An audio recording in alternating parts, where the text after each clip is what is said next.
My name is George. I've been addicted to bullet chess for 3 years now. It ruined my life. It ruined my marriage and destroyed my chess game. What's up? What's up, everybody? Analysis stream tonight and bullet chess disorder therapy session. For those of you who can't stop to think. You know, chess is about thinking.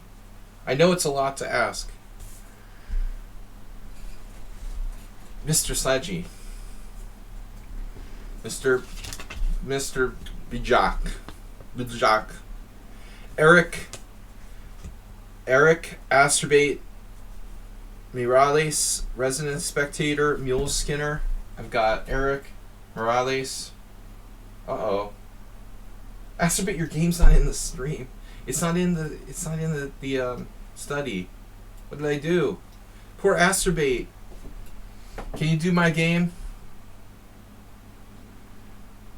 We'll see if we can get Nilsson to bribe me to do yours first. Guys, donate and support the stream. Don't forget. It's cold, you know. You gotta pay for those heating bills. All right. Let me see. Asterbate. Shh. Don't show anyone this. Asterbate's ashamed of his sleazy game. What? Which one, Asterbate? Game 1 or game 2? The one that's like, shh, don't tell anyone about this? Or would you rather this, a swindled mate? Let's do the swindled mate. Man, I got serious lag again. Analysis board.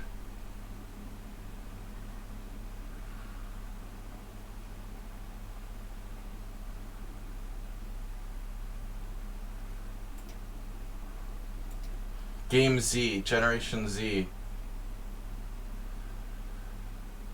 I'm afraid to even like click on something. My stream is so slow since I turned on Streamlabs. Yeah, this week I'm gonna get my new computer. Not new, but new to me. My new old computer. Get an old new computer set up so maybe our stream doesn't freaking lag so much. What is going on?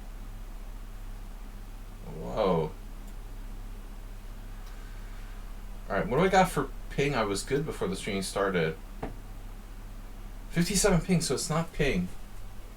The stream was just black because I had the board down. It was just lagging. Stream is not black any longer. Alright. You're asking me if I can do your game first? Sumer.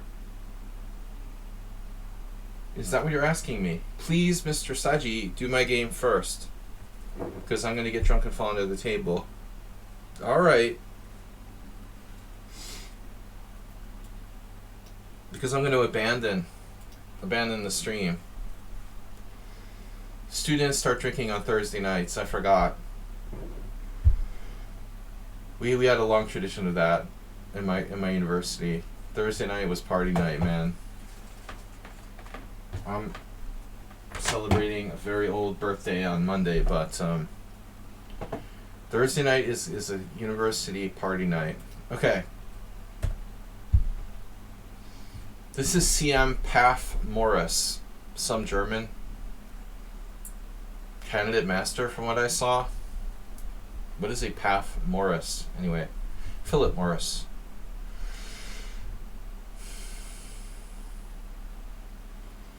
Alright, man, get extra drunk for me. So, I don't condone it, but do it anyway. E4, C6, D4, D5. Sumehar is playing black in the Caro-Kann, E5. And Bishop F5. I mean, I trust this move. I trust this move better than Bishop, rather than C5. You know, fundamentally, no matter how much I see people playing this, I just can't quite trust C5 as much as Bishop F5.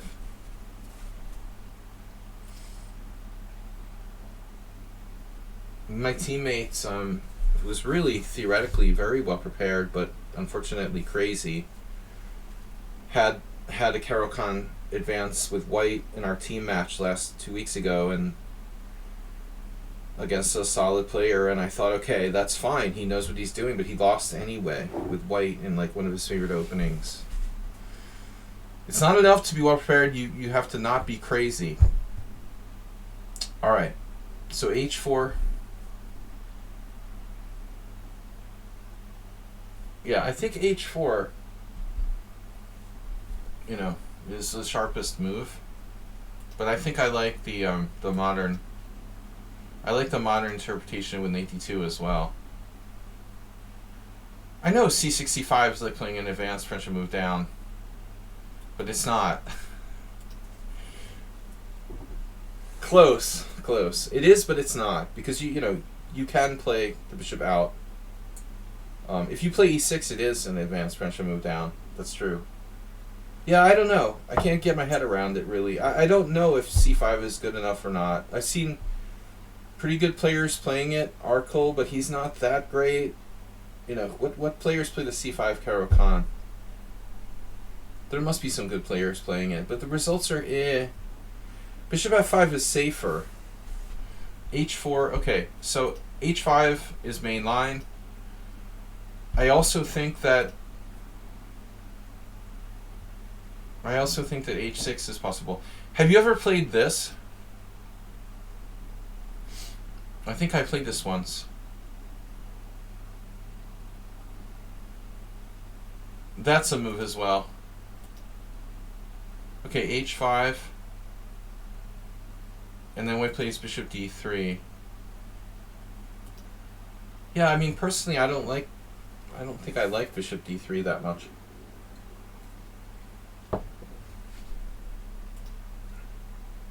I know it's popular, but I mean, at the end of the day, I guess there are problems with bishop g5. I don't know what the deal is with that. This variation is kind of out of commission, I think. c4. c4, I guess, is popular now. Yeah, see bishop d3 a lot. I see dead people. 4 people have played queen d7.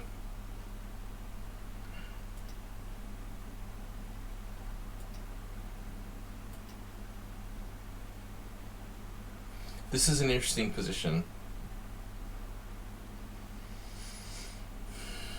We need Schieberspieler here. He's like an expert. He knows it better than me. But there's some kind of problem, right, with queen a5 check. If you try to do queen a5 check, what does white do?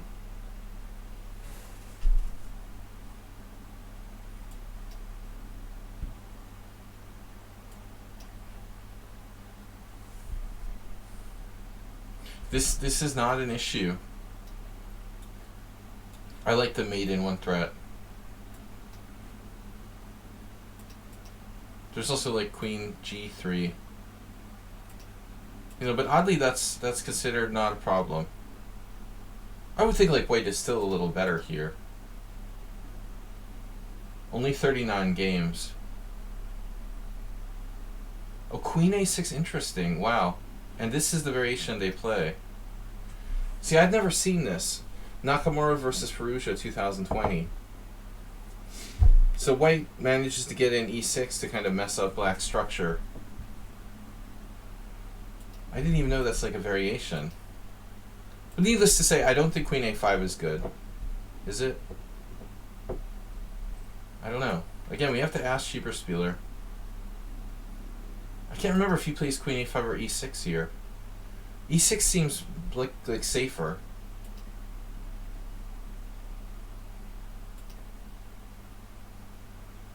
And so now if queen a5 check,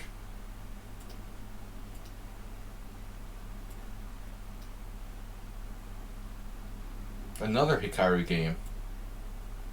Hikaru versus Carlsen. Now if queen a5 check, knight to d2. Now I'm sure I looked at this at some point. I just don't know. You know, queen a6, c4. Bishop b4. I've definitely looked at this. And now b3. But the engine likes white better, that line. It looks like you're playing the best line. You know, I also looked at this, I believe. Yeah, I don't know. I ought to just turn the engine off a little bit here because it slows down my whole stream and everything. I looked at this. I remember looking at this and thinking, okay, bishop e7 is not so bad. Knight f3. And then if knight h6 they take it or something. Is this some kind of Gawain Jones crap? Isn't it this? Yeah, Gawain Jones versus Daniel Bogdandiak from, I don't know, Olympiad, or I don't know what that was, European Championship. I remember that game. Probably European. It was like European Championship 2018.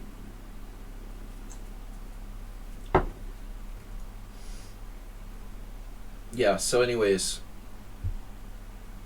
there might be another move you can try.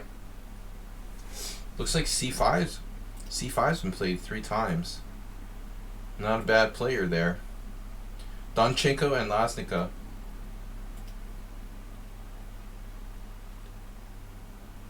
D takes C5, knight D7.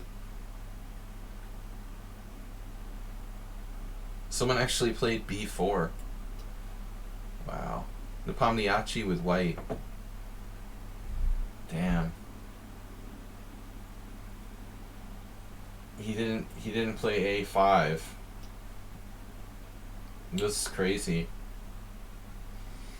What happens if you take and play like B6 here?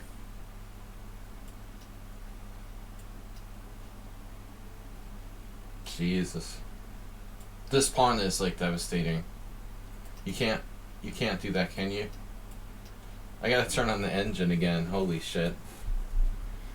That pawn is too strong. Anyway, I just wanted to throw that out there as an option. You know, the bishop e7. I mean, hell, you can play knight e7 if you want to. How bad can knight e7 be, seriously? This is played by Donchenko as well. Twice. Ralph Atkinson, but that's it. No one really great. Here. So you're in like the main line. I'll tell you something though, Sumaher. I get really freaked out by queen b6. You know, I hate lines where I have to take here. So I don't really like poison pawns. You know, personally, I think your main thing is to play for c5. And see, now he's got the c4. So queen a6 is like a transposition to queen a5 check. That's not right.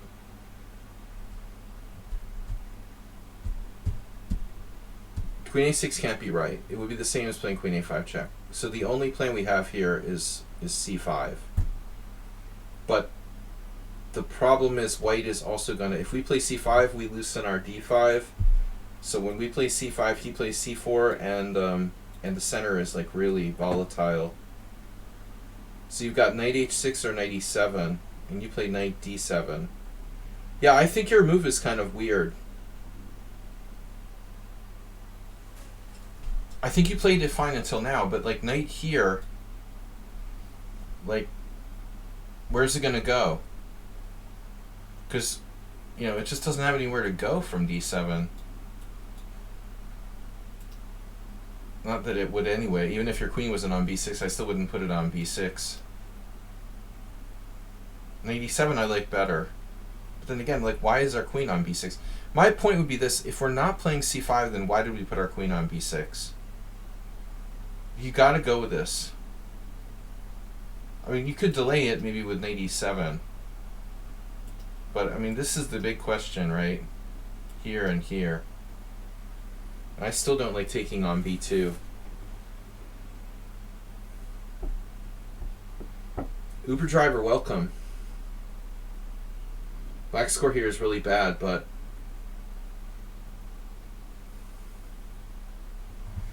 I like my stream title. I'm getting challenged to Super Fusion Bullet. Can we develop? Yeah, queen takes b2, whatever. Here. Chapabalag. Drushka. Bernetsky Handko. I feel like I saw that game. I mean Hando Vilmos. There's nothing recent here. Interesting. You know, nothing really. One game. So I feel like I've analyzed this. Knight on g to f3.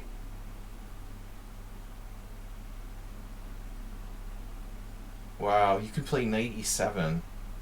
What are you going to do? Like take with your queen on c5? That's crazy. You just take with the queen on c5 here? I don't really like this. Funny, no one played d takes c5. It's like white's best move. That's really odd. Yeah, I don't like knight e7. Putting my... No. So you gotta take on d4. So I feel like I've analyzed this before. This is probably pretty critical. Castles. And then like, wow, black's just not okay according to the engine. I don't know, man. Just don't play the Caro-Kann. I think that's the best answer I've heard today. No, but seriously, I think this deserves, you know, like bishop h6 is safer. I mean, bishop e7. I had a knight h6. Yeah, this is probably safer, honestly. You should probably play this, especially against a higher rated player. Okay, queen b6 here. Knight d7. This is random. Knight e7, okay. And now you just like, yeah, you didn't do anything. You don't have any bad pieces, so theoretically, it's interesting. You know, you have a point here. You don't have a bad bishop. It's not like you have a bad bishop and you have to break out. You don't have to do anything. But I mean, white is gonna like overrun you spatially. Like, how do we avoid getting totally overrun in terms of space?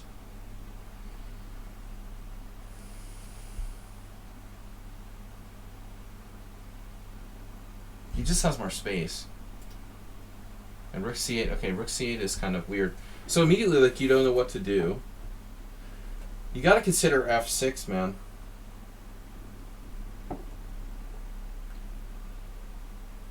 I know that Ben Feingold says it's a bad idea, but we don't have a lot of ideas here in general. There will be some questions like this. You know, what will we do about this? King f7.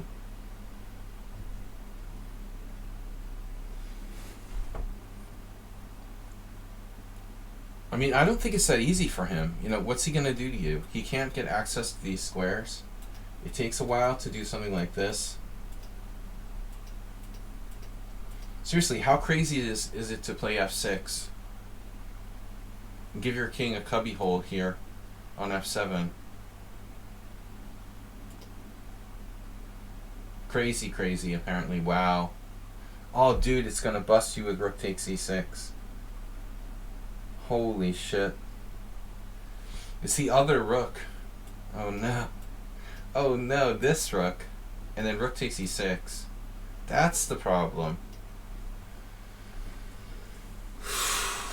Yeah, bro. Okay. That's the problem. Then it doesn't work. I apologize. It doesn't work, damn. Alright. Rook c8, not a very useful move.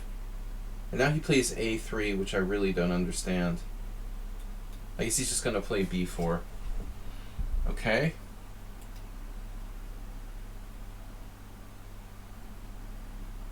Yeah, he just plays b4. And now he played f6. And now it's a different story, maybe. This isn't as scary. He still should have done it. He still should have done it. He's got to sack a piece here. But your whole position, like, falls apart. So f6 still not good.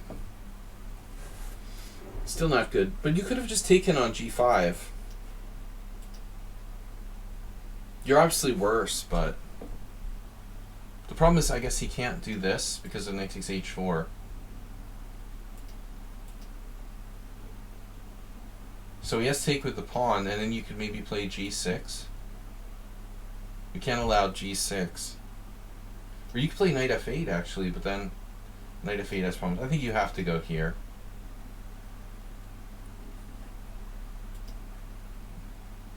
I mean, this might be holdable. You have a very passive position. I don't like rook c8. So, alright, f6. It was a fast game, and white Kaleidoscope guy, welcome. Greetings, colleagues and associates. Since we prohibit bullet chess here, this is a blitz game. He's lucky that white didn't find the acid test here. He wasn't quite up to the task. Now you screwed around, man. There's no time. You do have knight f8, though. So on king f7, rook e1,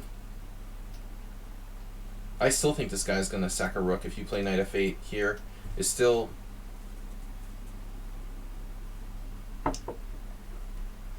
That's still a possibility. Potserbility. I don't feel good. Can I go home?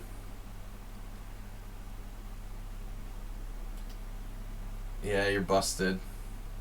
You're still busted. So this plan, it just doesn't matter. He's always got this e6 thing. Wow. It's good to know from white's perspective. If any of our heroes here are playing from white's side, we'd really rather have this rook over here on h8. That rook c8 move was probably your worst move of the game, of the opening. Rook c8 did nothing for you. You know, I hate this move. When people do it in the Slav too. It's like hope chess. Well, if you take on d5, my rook will be on a good square, but it has no scope whatsoever. We threw that book away a long time ago, Uber driver. Dude, here, I don't know, man. Maybe you should get back in the fold, dude. You got this. You got this over here. Your queen coming back. Were you afraid of rook takes e6? Maybe you have a reason to be afraid. Your queen is just like under the cement, you know, shell of the nuclear reactor. It's not going to matter that your queen's on d8 if you're getting checkmated anyway by like a rook sack on e6. Probably if you had like one more move, maybe you'd be alright here. Ouch. So this buys time, but it leaves your queen on a bad square. So white needs to stay on this diagonal. He played queen b3, but objectively, it looks like he should probably play this. Well, I guess you have rook f4 now. I mean g4. Obviously he can exchange queens and maybe be a little bit better, but he doesn't want to do that. Exactly. And now we have possible sacks here on h6. I mean, what is wrong with me? I'm saying all this Freudian stuff like h6. Bishop. I'm already thinking about bishop h6.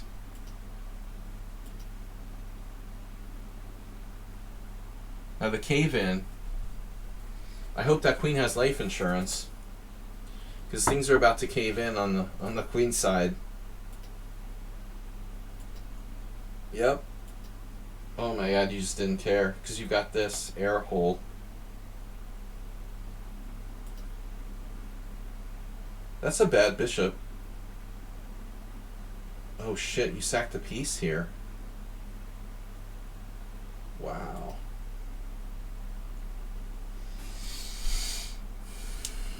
So if he takes to the pawn, it'd be nice if you had your bishop or your queen on that diagonal.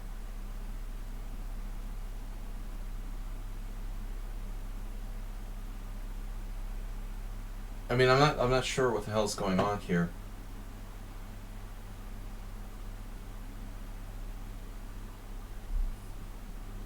Again, it's kind of a hope chest kind of thing. Like, I don't see the mate or anything. You basically have some chances, but I don't think it's convincing. I mean, if you could get your bishop here or your queen back in the game, he might be lost. But I'm not convinced by this. The engine says like white is just better. He believed you. Well, it's unclear, but it's probably not really 100% sound. But this gives you queen back to c7. And that's exactly what happened. Jesus, he put his queen here, where it should have been in the first place. And now you come back, and that's serious. That's too many pieces, right? I think he's screwed now, for sure. Yeah, he should have taken that when he had the chance. You know, do you have knight takes g3 here? Oh, that's his cheapo? This still might work. Because your knight is protecting h5, so if he tries this, you have rook g7. Yeah, your knight on g3 protects the h5 pawn. So, you know, maybe he has some funky move like that, but he's probably getting mated. Well, in fact, he's like definitely getting mated. You have too many pieces.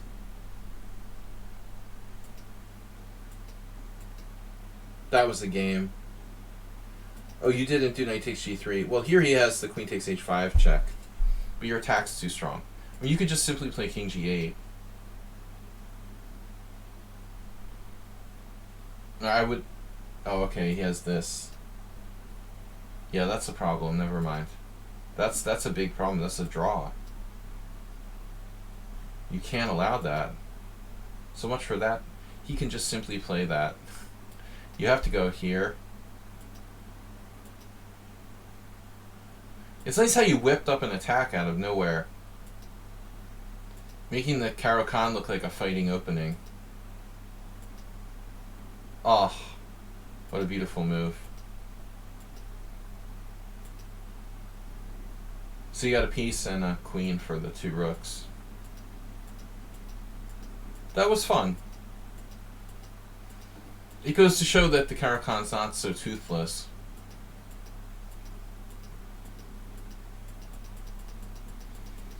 The rest is a matter of technique. I like how you played king e4. I'm not sure, man. That was necessarily best. Are you actually winning here? Now we got to time pressure, 19 seconds against 8. So if he plays like rook c1,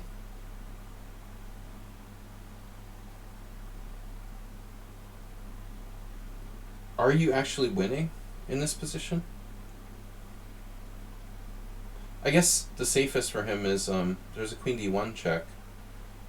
But he might be able to play rook anywhere, you know, just anywhere. It just gets behind the pawn. I don't think you're winning here. Sloppy, sloppy. What happened to your bishop, man? You lost a piece. Unbelievable. Now we're just in bullet mode. See, this is why we quit playing bullet. Alright. No more bullet. I flag him somehow. High quality. Alright. Good job. So that was Sumher. Submitted late. Eric the Red. What? You sent me another message. You sent me the game already. Oh, he's got notes to his game. Some points about the game. Was queen a5 a good idea? It's always bad. Didn't know what to do in the middle game. None of us do. I just blew up at some point. Not uncommon. How can I improve at my age? Definitely hopeless. Alright, that's Eric the Red. Guys, don't forget, support the stream and donate.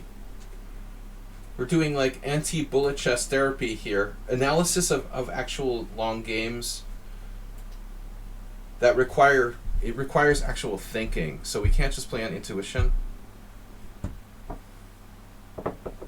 Be careful, Uber chess. At your age, that might be dangerous.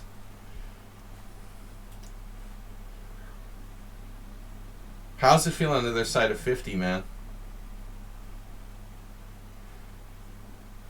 What is this? Why am I not synced in my own study? Alright. Eric the Red is next. Man, if I even like lean over, yeah, I can't stand that like blood rushing to your head stuff. I don't know how people do handstands. I have too much brain, man, you know? With all my brain, you need extra blood. Bigger the brain, the harder it is to do handstands. That's why you don't have any problems, Ubershack. Okay, this is Eric the Red with black. We'll flip the board. My favorite line of the English, by the way, is the Flor Mykonos system.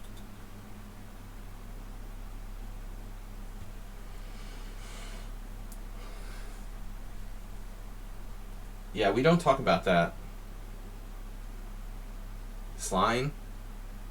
Oh, you're playing black. I keep thinking you're white.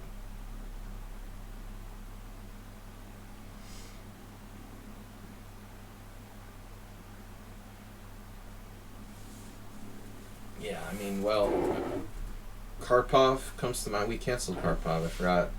Well, e4 is the best move for white. I play e4, you know, like exclusively in this position with white. It's clearly the best. I mean, I think once I played knight f3, and I don't know why, I lost against a really strong Indian player.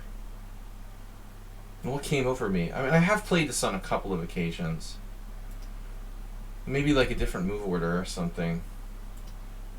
So, you know, I don't know. I mean, I like the pseudo Nimzo, with bishop b4. Honestly, I personally prefer... I would prefer to play this, probably. Alright, whatever. So, you're playing what? What's your repertoire? You played a semi-Tarash, you know, one of the most boring openings in the world. This is, not necessarily. I mean, you could still play a normal Tarash, I guess.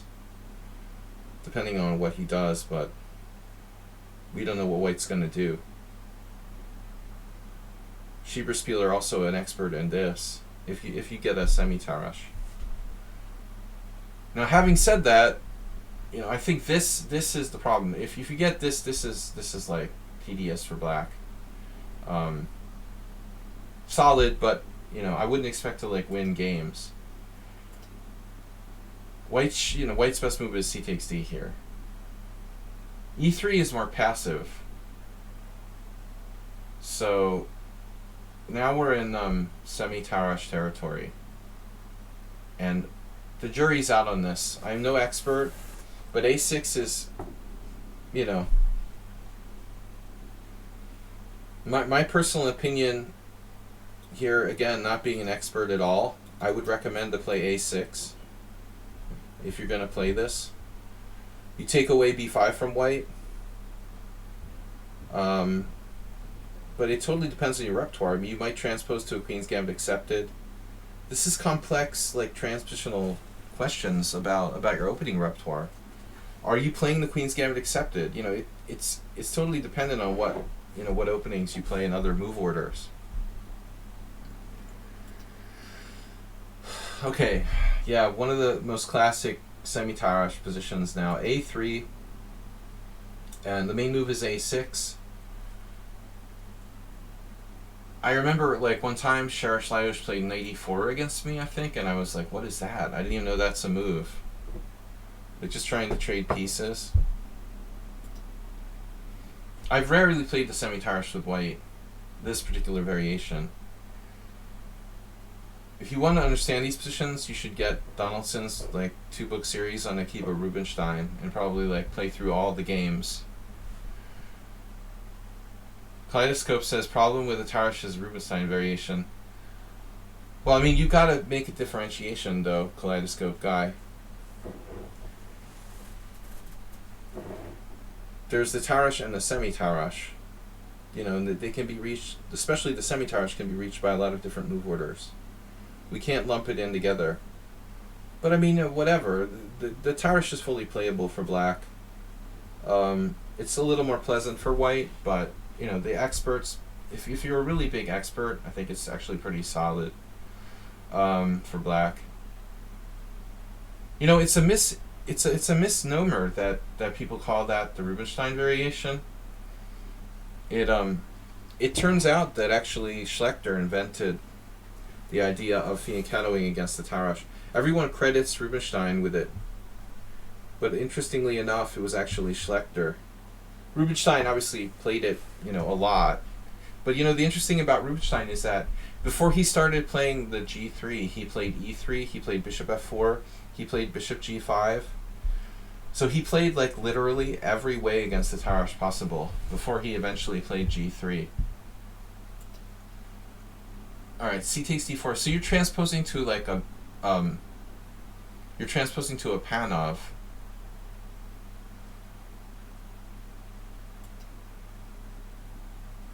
Yeah, I don't really like this for black. I think the problem is white's threatening C5 here.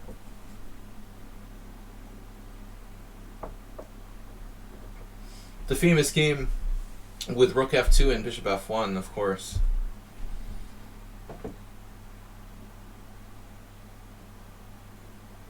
Yeah. I actually have done that with black. So I have a question about C5 after Bishop E7.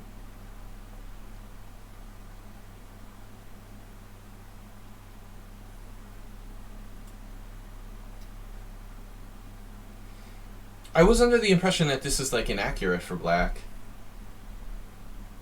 Though I did see some Indian guy play it with black, I think, back in September in an IM tournament.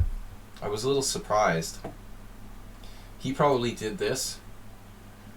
But to be frank, I always thought this was better for white. Maybe it's not that bad, but I still wouldn't play it for black. The knight is committed to c6 too early, is the problem. You don't want that knight on c6 in this position.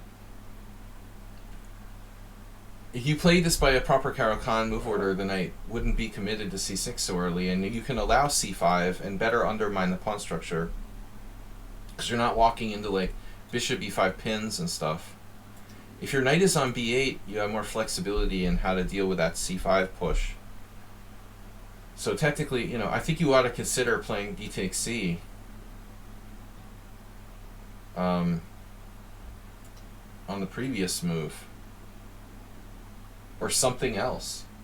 Apparently people have even played g6 here. I know that looks crazy.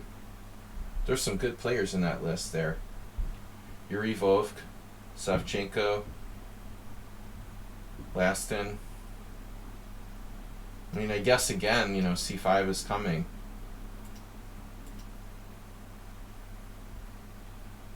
This is, what is this, a Steinitz? Steinitz Queen's Gambit accepted. That's okay. At least you clarify the situation. Castles, castles. Standard position. But I honestly think like white's supposed to play c5, so he doesn't know that, and he played... Well, this is me. You submitted your game, he doesn't know that. I didn't know this was my game. This was from the Simul. I forgot it was my game. He doesn't know that. I didn't play c5 here. That's funny. He doesn't know that. No, I mean, I played the Simul games quickly. If I had been thinking more, I would have played c5.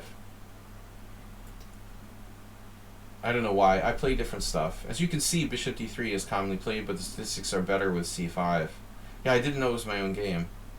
I like c5 better. But I don't know what I was thinking. Yeah, he doesn't know that.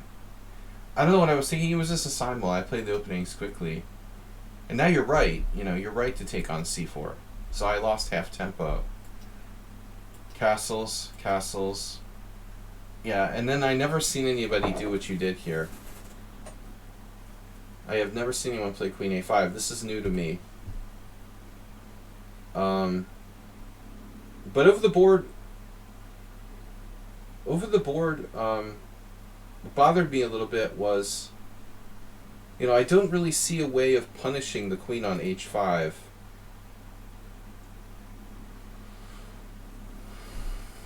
I mean, I don't know, maybe white has some crazy way of playing this or something. And then transferring the knight over here. But it doesn't feel right. So I would just say queen a5, it's an interesting move. I mean, you're going against kind of fundamental principles in the fact that your queen is going to be out in front. But I don't think it's necessarily bad.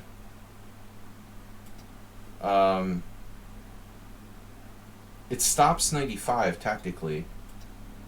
It prepares for like rook d8. It's hard to take advantage of it. I've lost some weird games with my queen on a5. Just don't play b6.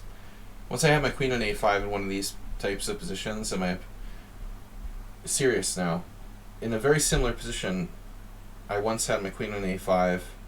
Very, very similar position. And I left it there too long. And I played like b6. Because I was real smart and I wanted to like fianchetto my bishop on b7. And the guy put a piece on b5 and I got my queen trapped.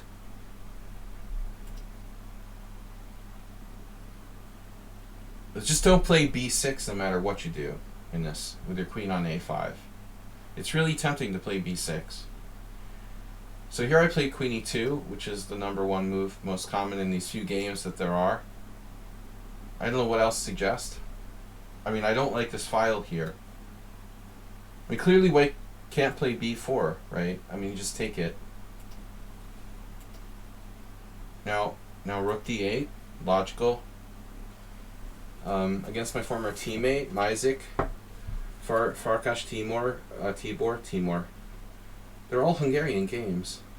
Farkas Tibor played rook d1, which is weird. It must have been an e4 game, because Tibor plays e4. It must have been a Caro-Kann.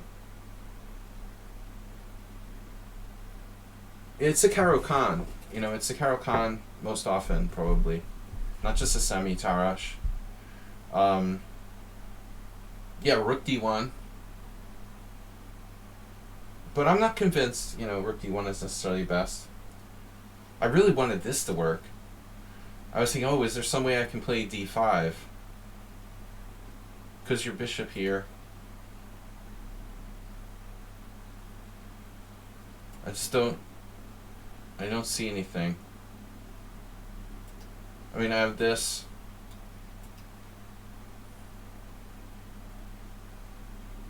Yeah, no, it makes sense to play this if you play the Caro. So I decided to play bishop e3. I don't know.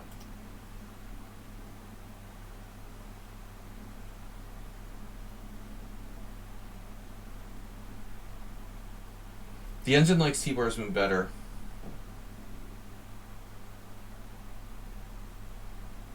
I think normally I would probably have played that. Because I could possibly play bishop g5. I think it's better. But again, it's a simul, I have to move quickly. I'm not sure about a6. You actually transposed to a Maurice Seabag game.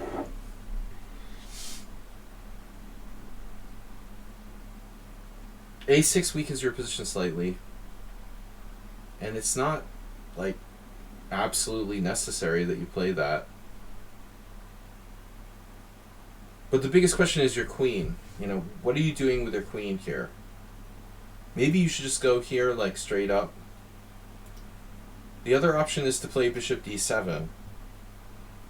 And I'm not sure, like, this is something I necessarily want to do, because it weakens my queen side. Dangerous knight? I mean, what dangerous knight? What's it going to do? Go here? Yeah, maybe your queen's trapped. Actually, you have lost this square and this square, and b6 is covered by the bishop on e3. I mean, Is it possible I'm threatening to play knight b5 to trap your queen? Even there, you have a4 still. Even if you can play knight b5 and even if you can play knight b5 and I can play knight b5 and b4, you still have the a4 square. Knight b5, b4, queen a4, knight c3. No, you are going to be trapped. But there might be tactics. So I don't know. This looks to me, let's see, knight b5 or b4. Knight b5, a6, b4, queen b6, obviously d5, queen a4, knight c3, and your queen is trapped, except for this, which doesn't help. Okay, then I suggest moving the queen. Another radical idea is rook d7, but it's a Sicilian idea. To say that's artificial would be an understatement. I think you're better off just like going over here, honestly. I don't have this maneuver anymore. So I don't see your queen getting trapped. You know, probably you should just play queen h5. I would prefer to play queen h5 than weaken my queen side. Is there a concrete reason to put the queen on a5? Yeah, I mean, it's a weird move. Well, I mean, it stops knight e5, so it has some benefits. So Maurice Sebag played rook fd1, which is a very standard move for white here. And wow, we've got a few games. It's funny. It's amazing there's 4 games from this position. But I think it's you know, it's a weird position. This is a little bit weak. So I did bishop d3. I mean, I'm going to get hit by b5 in the future, so it's simply a prophylactic move. And now bishop f8. That looks slow, but it's solid. And now you played knight e7. But you've got to resolve your bishop.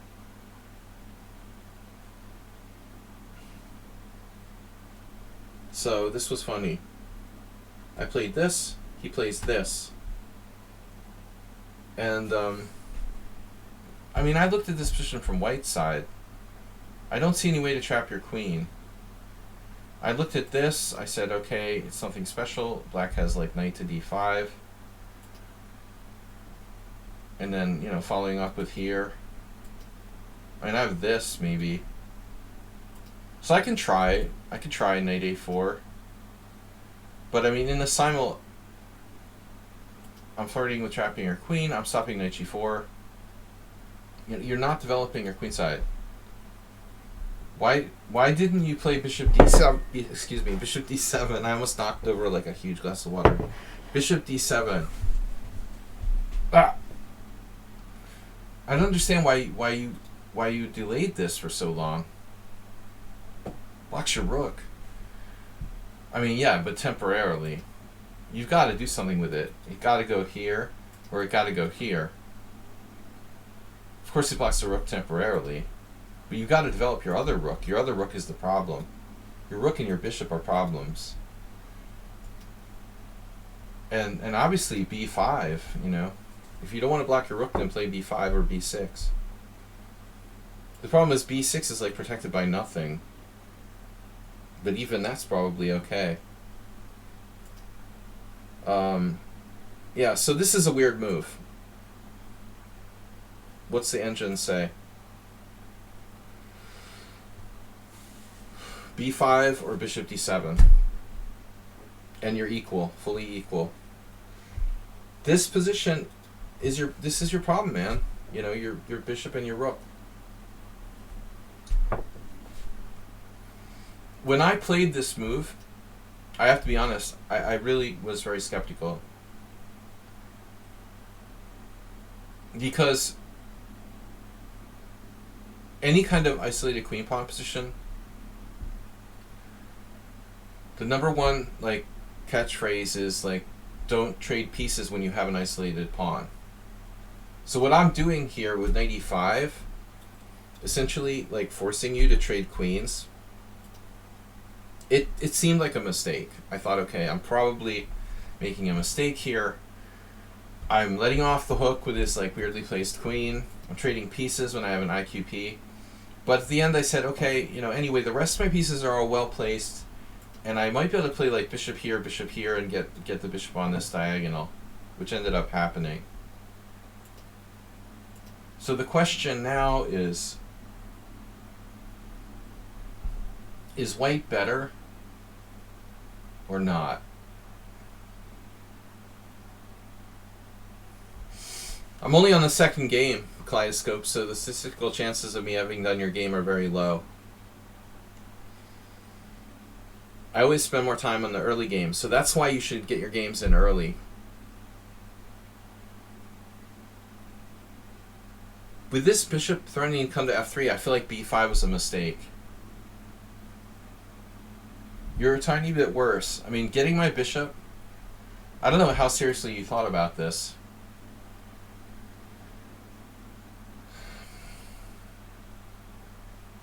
You got to seriously think about taking my bishop, even though it strengthens my central pawn. Another idea is this.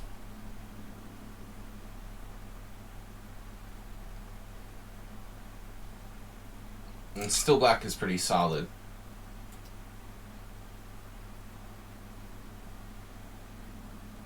This we can c6, and this ended up being a big problem.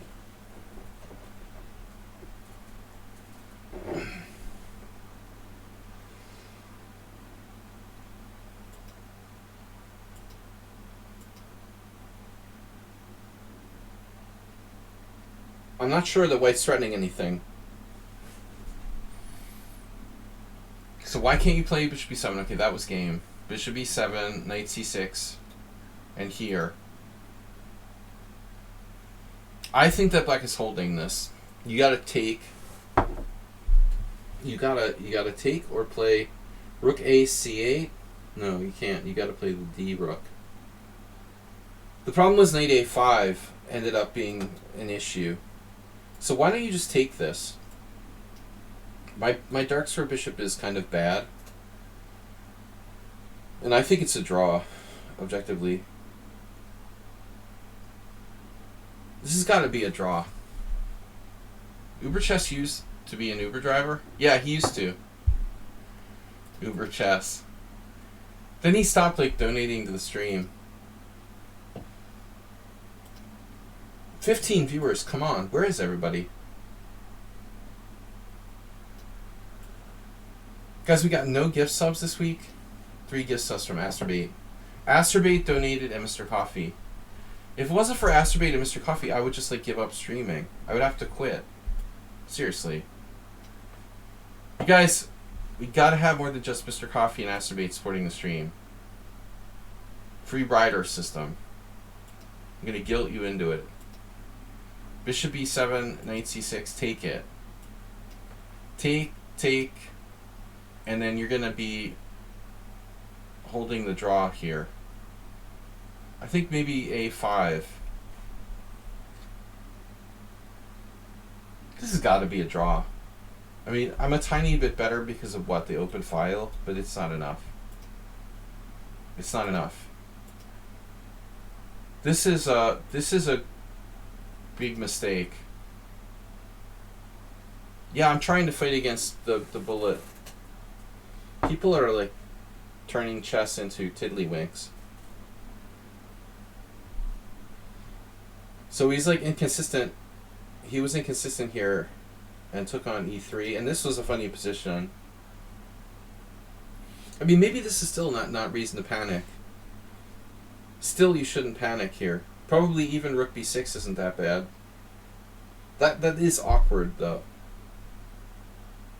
But what can I do about it, you know? What am I going to do? Even the ridiculous-looking rook b6 Still not easy to take advantage of it. Or let's just say rook d7. How does like white win this position? I mean, it's not likely. Plus 0.8. Yeah, that's about right. Not enough to win though. So I thought forever here, I almost had a miscalculation. I thought I could like take on b7.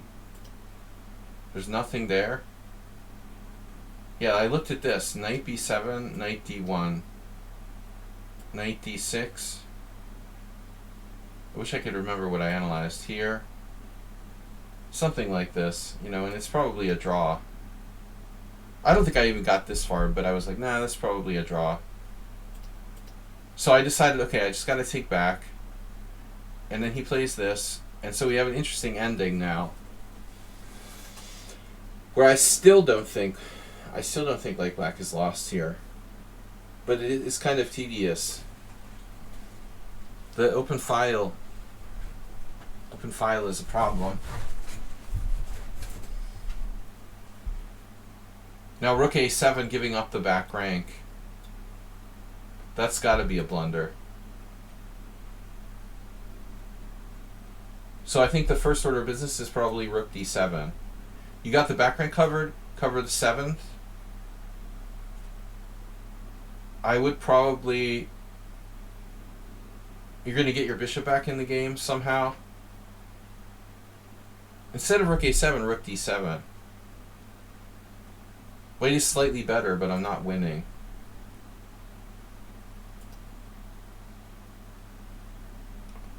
Computer wants to play rook d5. That's more adventurous. I mean, if I were black, I would want to maybe like get my king into the game, improve my position. Rook d7 is top 3. This is definitely a blunder, though. So now you got a problem. Now, is there any way you can save it? I think you're still not necessarily lost, but you have problems. Okay, rook b7. You should have played rook b7 instead of the other. We can stop analyzing. Okay, I mean, my knight's pretty strong here. I wasn't sure if you're lost, though. I'm not convinced.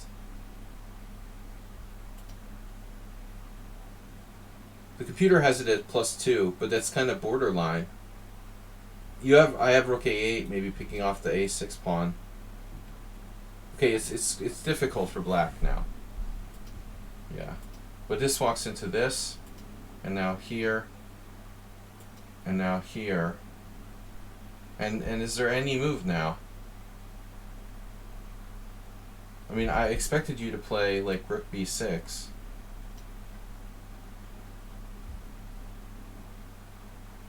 Oh, I just have knight f7, okay. I actually forgot I could just play knight f7.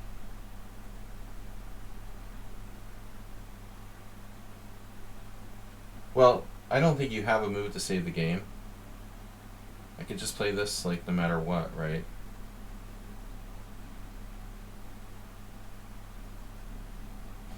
Alright. Anyway, thank you for the game. Who's next? Are we getting bribes to do games earlier today? No move 11? Did move 11 submit a game? I don't think so. We have Mr. Coffee donating 300 bits. How about hype trains? No hype trains this week.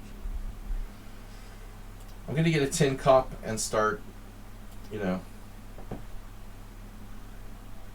outside begging. Alright, Morales with white. Let me see what Morales said. Where the hell is it? I had that recently. Morales. Morales hasn't been around much. He must be busy. Hi, Will. In case you wanted one game for Thursday, I lost this one against a flagger. I think it's still interesting opening. A variant of the Milner Barry. Okay. Panhandler. Can you guys send me a pan? Please. I need new pans for Christmas. Why am I not synced again? Alms for International Master. What about the hype train?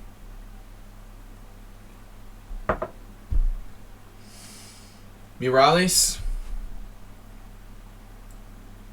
Greg Kleiner.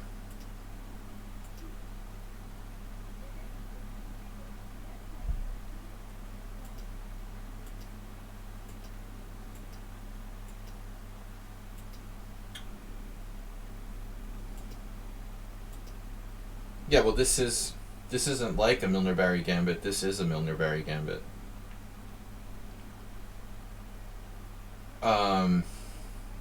Technically now it is. You're offering that pawn there. I saw what else recently.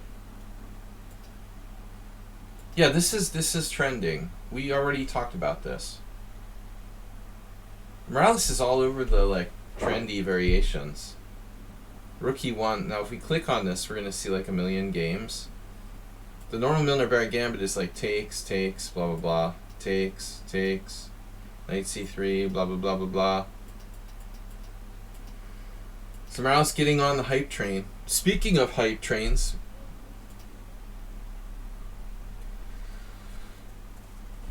don't forget to subscribe, guys. Support the stream, or we're going out of business, like Sears Hometown. We'll be having a going out of business sale soon. Don't be stingy. It's the holidays. All right. Castles. Yeah. So now, I mean, technically, white is threatening pawn takes pawn. So we're going Milner-Barry, and this is where it's originally Johnny Hector, I think. The Swedish Grandmaster fame for playing like gambits and unusual lines. I believe that it is Hector that popularized this, but it might have an even like older pedigree. Another person who worked on stuff like this was Sveshnikov. Yevgeny Sveshnikov, who I think like what was it last year he passed away. He was active until, you know, his last year playing chess. Still quite a strong player. I played him once in 1992 or 94, I think. It was 94 in a rapid tournament. Killed me in a C3 Sicilian. But Sveshnikov was expert in C3 Sicilian and advanced French, and I think this was probably something he had played as well. Hector probably got it from him. So the problem is like, well, what does black do? If you take on c3, now we're taking back, and we're playing like something that's similar to the Milner-Barry.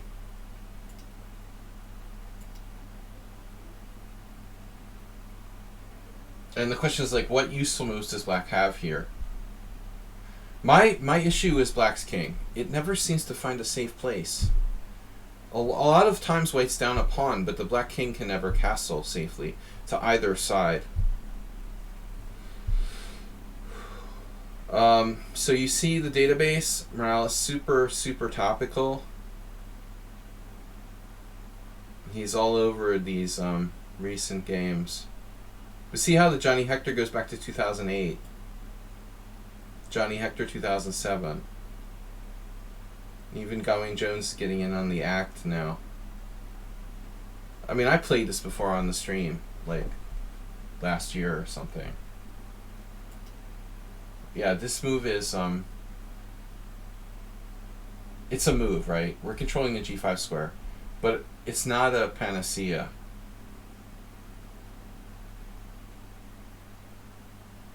Not a constructive move, really, that weakens black's position slightly.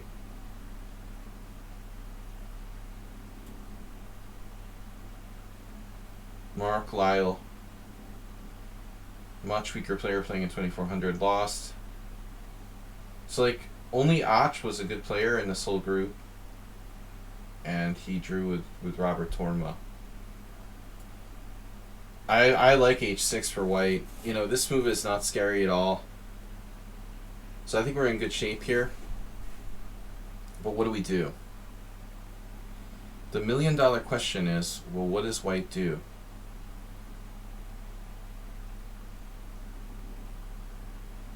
I mean, do we have to just, like, recapture on d4?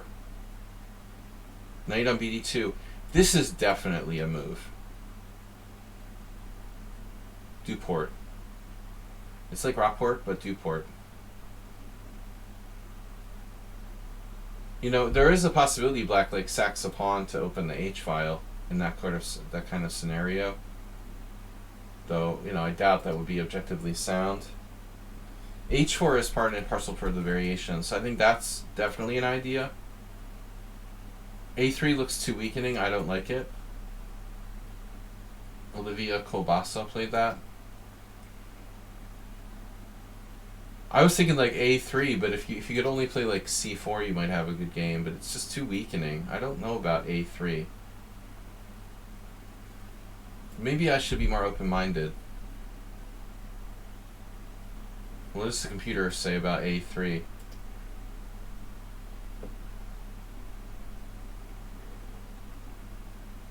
It's okay. a5 is best.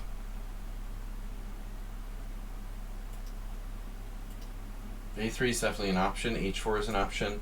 So after this, the structure is obviously not a happy structure for white.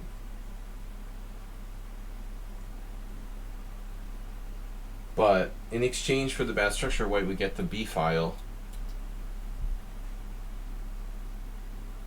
The other possibility is that black doesn't take and just develops, and that's, this guy went g5.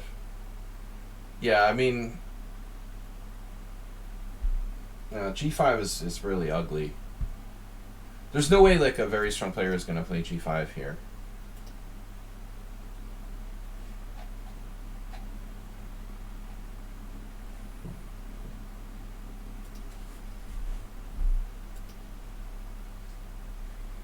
g5 just weakening. White can simply play h3 and there's no problem. I don't know. I mean, g5, h3, h5. This is protected, man. Like, white could just take that. There's no way for black, you know, he just doesn't have enough pressure to make g5. So someone took here. Lyle's opponent, I think some kind of Ukrainian master. They're playing here in Hungary in an IM tournament, I would assume. Possible GM tournament. Lyle's too low rated for that. So DTC is definitely possible. And Torma Robert played this. Elizabeth Pates too. But still, like, black, how does black solve their problems long term?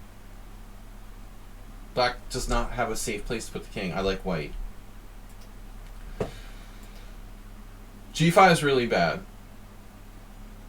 I expected Morales, the expert, Mr. E5. I expected you, of all people, you know, to have this kind of position, of course. He loves his E5 square.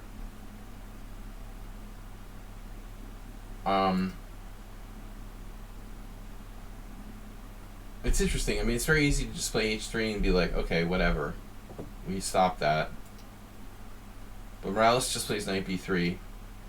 He says, if g4, I'm coming here anyway. Okay. And now black played, like, an unbelievable move. There's no way you can play this move. Bishop g7. Oh, black didn't play that in the game. Okay, that's ugly. That's really bad. Even black in this blitz game didn't play that. I don't know. I mean, I feel like you almost have to take here on c3. Like, what else are you going to do? Takes, b takes. And now black just has to try to survive. But why the hell did he play g5? What does that do? You guys, kielbasa is hot. That's what I heard, Acerbate. What do you guys think about that?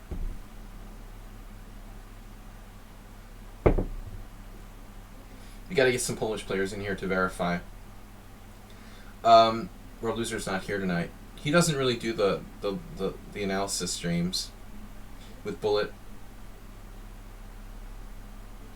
therapy.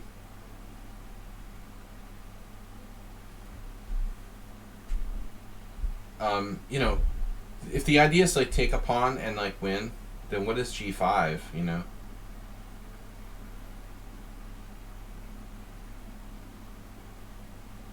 Black has to try to survive here. Can I take that pawn move back and put it back on G7?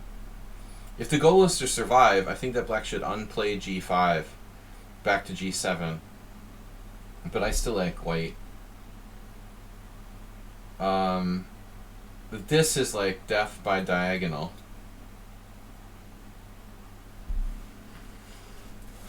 Yeah, I mean, obviously Bishop A3 is a problem. He plays this, trying to cover it, so it's like a wing gambit for White.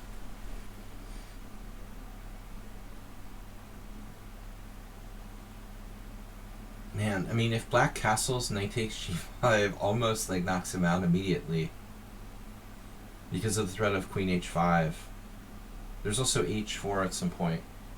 But I'm a little worried about Morales' E5 square. So he plays a nice move here, Bishop C5. And now this pawn is overloaded. Bishop D6. And then... Jeez. I mean, if that's on the map, right? If Bishop D6 is coming, then maybe Black should have just played Queen D8. Well, not maybe, like definitely. He probably should have played Queen D8. He basically wasted a tempo. And he didn't like Queen B6 because of Knight C5, presumably. So this is horrendous. Queen on C8, that is horrendous. So if C4 comes in, and Rook C1, and what does it matter if White is like down a pawn? Black is close to being in like Zugzwang. I don't think I like Knight C5. I don't know. I don't want to take that bishop, really.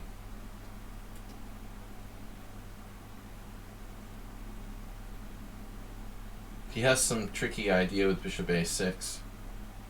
So this is a mistake.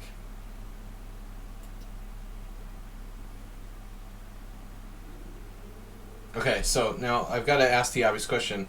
Queen D8, Knight B7, Queen C8. Is there a forced win?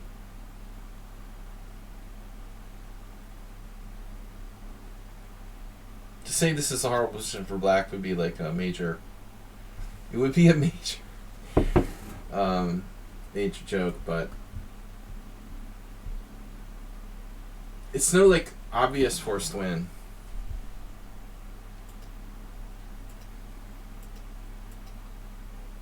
But instead, he sacks his queen. And Morales is just up queen for 2 pieces. But this is kind of passive.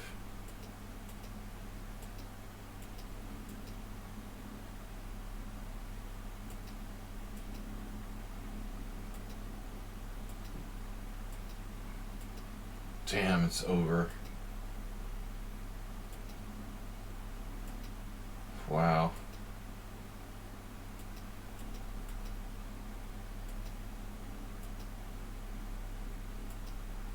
Yeah.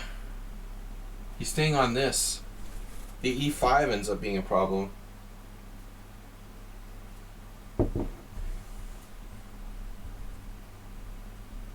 Yeah, I mean, he was winning.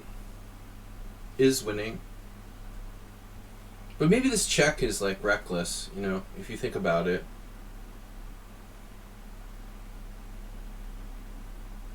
White has 42 seconds left though. I mean, we're getting into bullet chess. The knight's protecting E5. I think just go here immediately. This isn't a problem because we always have this check, or knight g5 or whatever. Maybe he played this a little too early, the knight g5 check. Doesn't really help white. I mean, honestly, he could have played this, but not yet. Okay, not yet. He has to move the rook first. And he has queen g3. This is annoying. Black has another threat. Oh, wow, so you're just taking that. So here Morales has double check with knight takes e6, which is really murderous.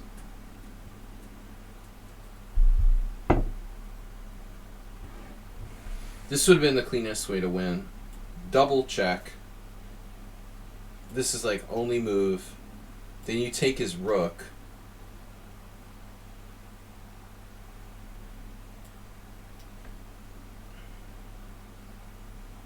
And then it looks like rook e1.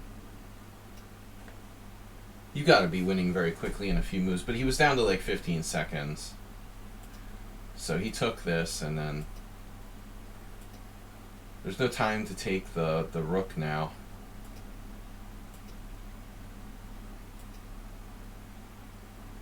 Oh, he got flagged. His king hiding here. Uh-huh.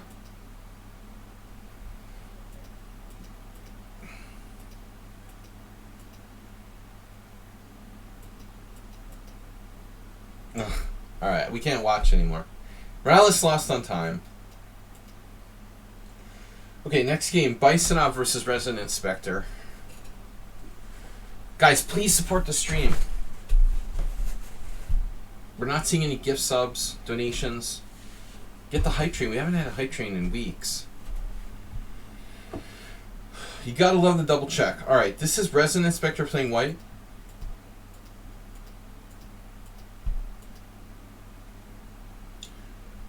World Loser played this against me. Kamalex, you just subbed? Did you just sub? But not just like this minute, right? Thank you for subscribing. I didn't see any notifications. Alright, C takes D5. Thanks for being a subscriber. So I don't know about C takes D5. It seems to be the main move, though. Yeah, I guess you have to.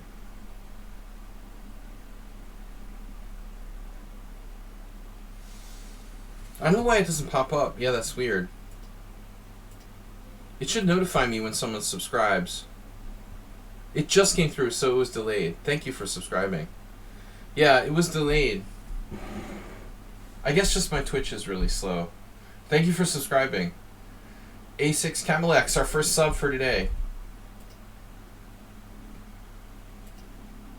A6 is very popular. White doesn't have a lot of options. I mean, E3 is like a, you know, whatever it is.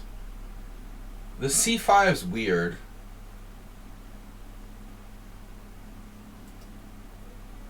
So that's pretty much it, man. You know, this is probably bad. Now black has like an improved Botvinnik variation. I don't think that bishop g5 is good. Kamalex gifted a tier 1 sub to Jarkags. So he didn't just subscribe, he gifted. Now we've got a gift sub. That's more like it, guys. Thank you for your support, Kamalex. Because Asterbait and Mr. Coffee can't do it by themselves. No, I like C takes D.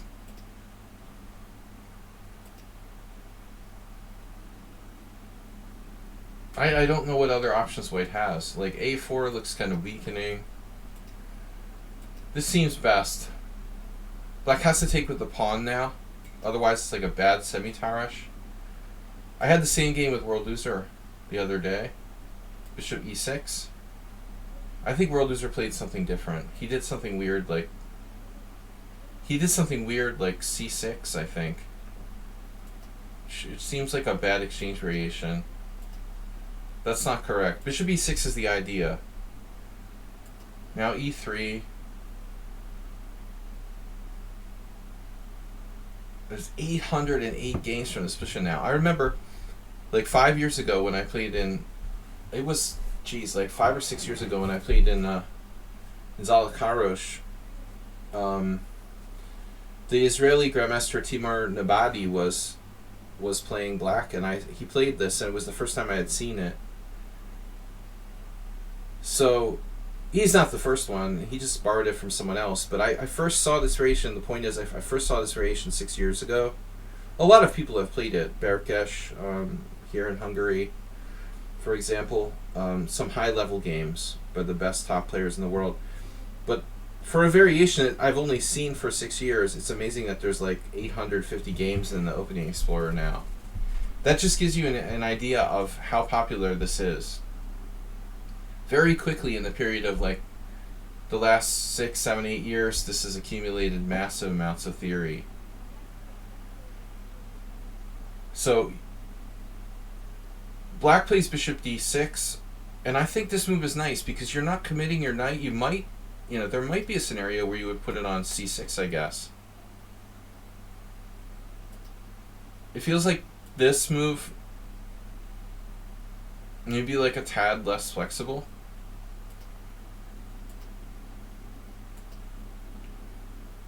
He's transposing anyway. Castle, castle. I would have played it exactly the same as white played until this point. Now I'm not sure. Let's see, in fact. So Asterbate as white, no games. No, me as white. Dude, come on. I'm no games? Let's see. No games. So I have a game here where my opponent played c6. In fact, that was just in November.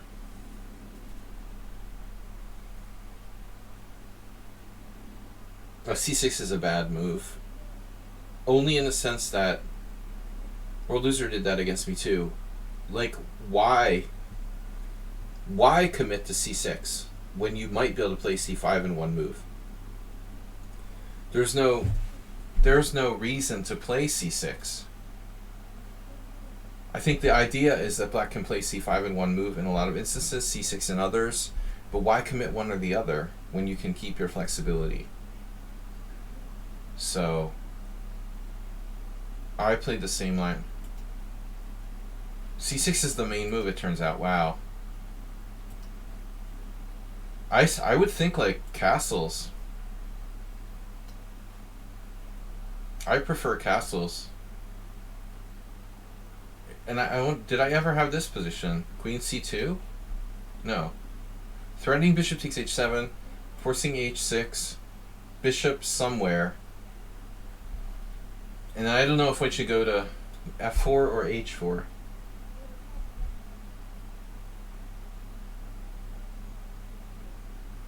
If f4 and white, faces a capture here, you have a massive lock on the e5.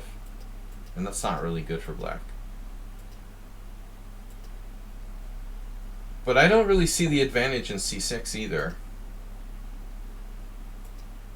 So he hangs a pawn. Oh, kids. Resident Spectre didn't take the pawn on h7 with check. That's the whole point, bro. I'll tell you something now.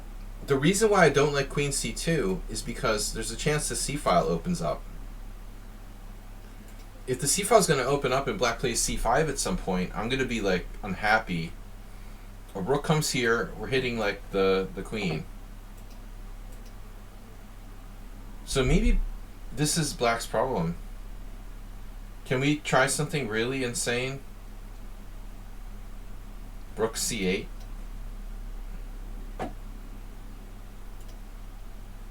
Yeah, e4 is too strong. It's too strong and too fast. It's just busting you in the center. You can't screw around here. Why doesn't that work against c6? I don't understand. Because of getting out of the pin? Why is e4 not good against c6? You can't mate that way. Queen must be in front. It's a dumb end of the battery. Exactly, Hamlex. But it's still a normal move to provoke a weakness. It's not ideal. Your coach is generally right. I agree. But why is this like not a move here?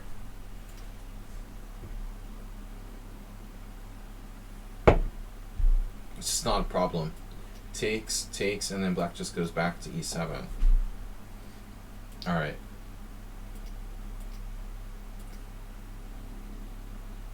Whereas if I play rook c8 and white plays e4 and takes, black goes back to e7.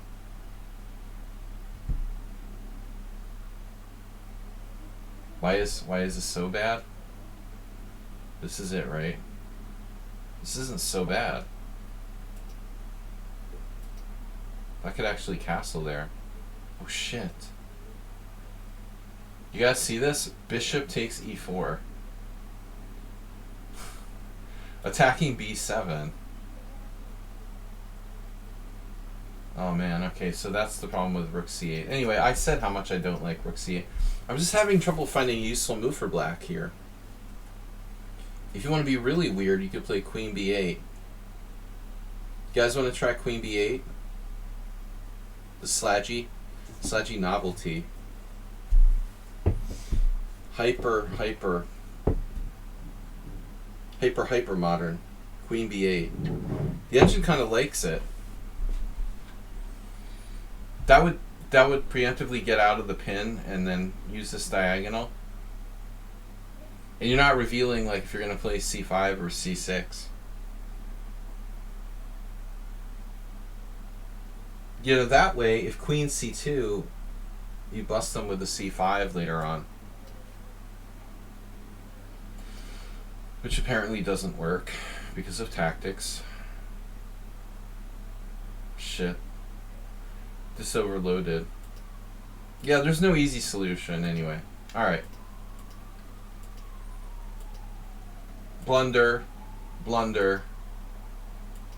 Now this...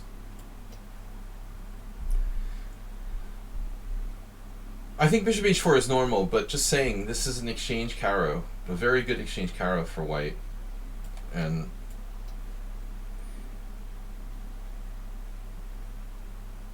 we're trapping the bishop, man, with f5. Damn.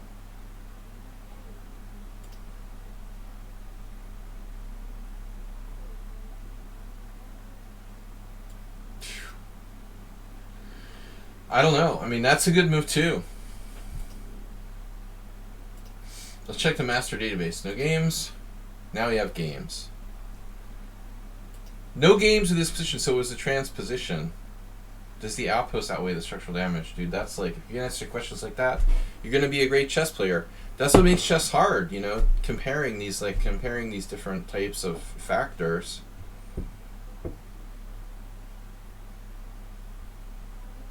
Stylistic considerations, you know, come into consideration. So your opponent did play rook c8. This is interesting. I think it's really bad here, though, from Bisonov. Maybe it's not really bad, but I mean the point is rook c8. You know, you want to play c5. If you can play b4, probably it's not a good idea. The problem, this again, this might work now. Oh shit. Takes, knight takes. This is covered by the queen. This bishop's covering here.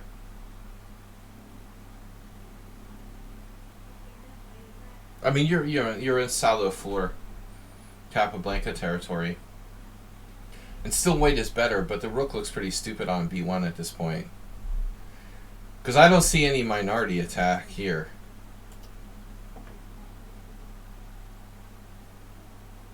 This is actually a pretty good way for black to play, man. Doesn't the pawn get blockaded? This pawn will be blockaded on d5, but look at his rook. Like, what is that doing? He utterly wasted time with rook b1. You know, as far as an IQP position goes, it's kind of okay for black. The rook on b1 was just a complete waste of time. My queen is misplaced, and my rook on b1 is a totally stupid piece now. These pieces have no place in this position, because we're just going to get hit by rook c8 and the c file.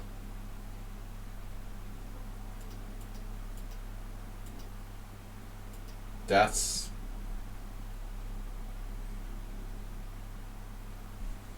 now black's got a problem. Big problem. He didn't get it in. But h3 looks very suspicious. Okay, ultimately it's not that easy. White's like better, but exercising this minority attack, we gotta get the queen out of the c file. I have tons of experience in this kind of position, by the way, playing the Caro-Kann exchange variation. I mean, bishop g3 is okay. You could just play this, exchange this guy off. White is slightly better, and we're going to try to play a4 b5. I don't like h3. Obviously g5 is a thing here. And maybe this isn't like the end of the world for white either. Maybe it's actually good.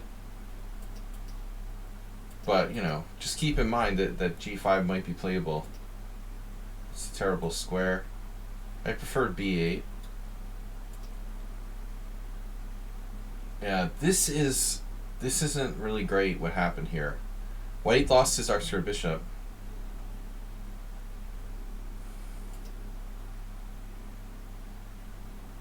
You lost your light square bishop.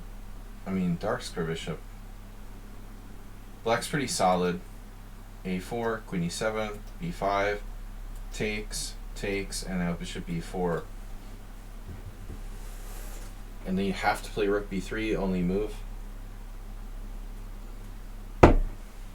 So what happened? White rushed with b5.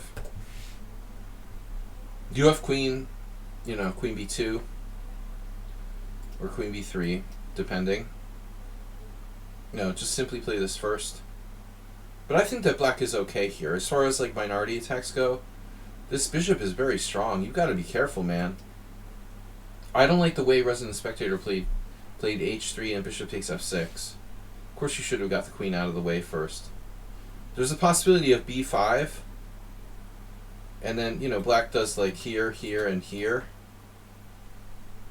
Sarwan, Kasparov, Grunfeld idea. But yeah, this was dangerous. I don't know.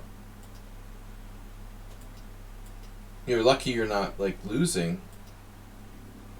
And this is a funny structure. I saw an Ivanchuk game where he played like this in exchange variation with black. Optically, it looks better for white. But, like, there's no way... It's just, like, there's no way to put pressure on black here. He's completely okay, it seems like. Even though black has a bad structure, not easy for white to take advantage of it. So I like the way Bill came back here from a worse position. Though 97 seems kind of passive.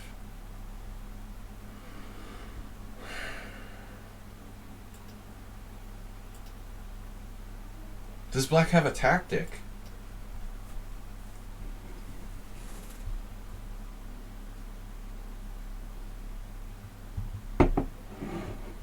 I don't know, but one thing I do know is that black should be trying for some kind of kingside attack based on like f5, g5, g4. Houston, do we have an exchange sacrifice? No. 94 looks really nasty. What are you going to do about that? Whew, this is a strong move. Whew, Bill. Bill, if you're out there, take this as a good lesson, you know. You need to calculate more. Bill was talking about CTR the other day. Calculate more. Be aggressive. This is a huge opportunity for black. And he played knight d7, like the passive roll over and scratch my belly variation. He let you off the hook there. Still black is solid. This square I don't like. Yeah, what are we doing here? The rook on b3 is a problem, okay. We're getting the rook out of Zugzwang. Although you also have rook b2, rook c2. You know, maybe you should consider doing it this way. This is ridiculous. Right? You play queen a2, he plays this. Now you played this, but you need to play this and this. When he doubles rooks, you play rook c2. You ended up like wasting all kinds of time. It's crazy to play queen a2 then queen a1, queen f6. Ultimately, black's threatening bishop takes h3 cheapo now. I don't like to move h3.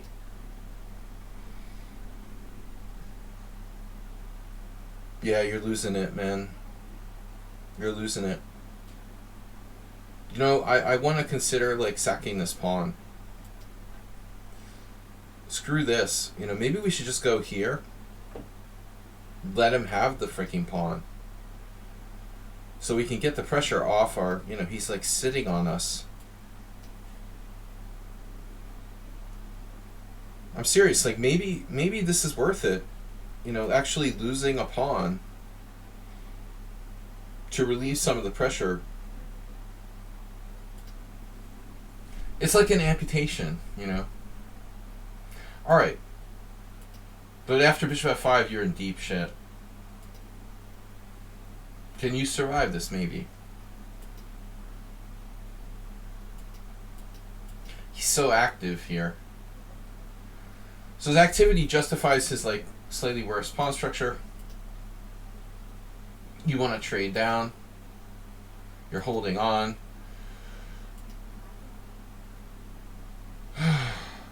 He's got to give you a bishop. Probably the b4. What about this? I said he's got to give you a bishop. Maybe not. This pawn is a problem. So I don't like knight b3 at all. But maybe you have an idea. You have knight b3, knight c1. Knight b3, knight c1, knight d3. I feel like you should put pressure on his pawn while you can. You want to trade queens, okay? I like trading pieces here for white. Your structural advantage. Yeah, that's nice. And now he prevented, or he's discouraging knight f4. You know, objectively this is a draw, but both sides have to be careful. f4 is a really extreme chess move. I wonder about g4. What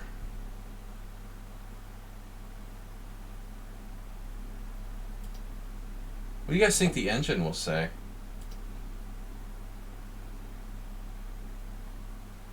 Totally equal. King f1. Well, that's always a good thing. f4 is weird, man. I mean, you've got like weaknesses on the squares here.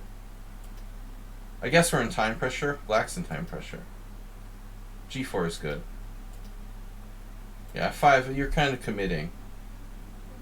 You can put pressure on d5 here. It looks like black's in trouble. How does he protect d5? If you play bishop f3 followed by knight c3, time is relative. He's got a problem with that pawn, man. He better move his freaking bishop and prepare to play king d6 like yesterday. So king c7, maybe he was thinking that. If you play bishop f3, bishop somewhere. I don't know where he wants to put the bishop. I'm not sure that's the best square. It's not the safest square, but let's say here. If you play knight c3, he has king d6 and he's in a really, really tight spot. Look at that. I don't like that coordination. He could get exploded. Black is prone to some kind of tactical accident here. So maybe this is better. But I was honestly worried like his bishop could get trapped after king d6. Like this happens. This is not a joke. Bishop e4, knight takes b4, pawn takes b4. Maybe white like wins because the pawn becomes weak on b4. It's a tricky ending. But you're way too committal with f5, I think. Yeah, he's making way. Oh no.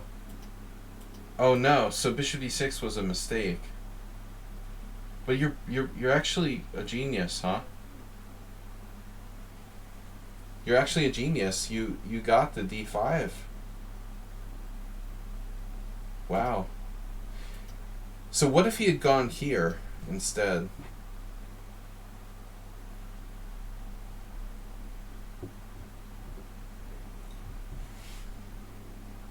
Yeah, he's got to take. I mean, you've got to take.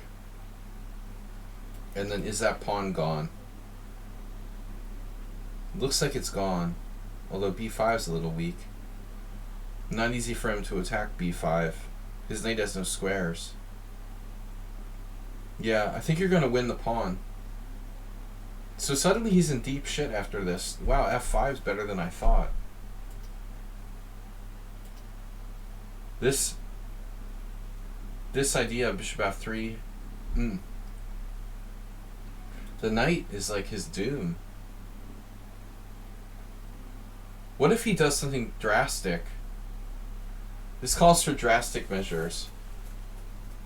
So black has to play like g5. g5.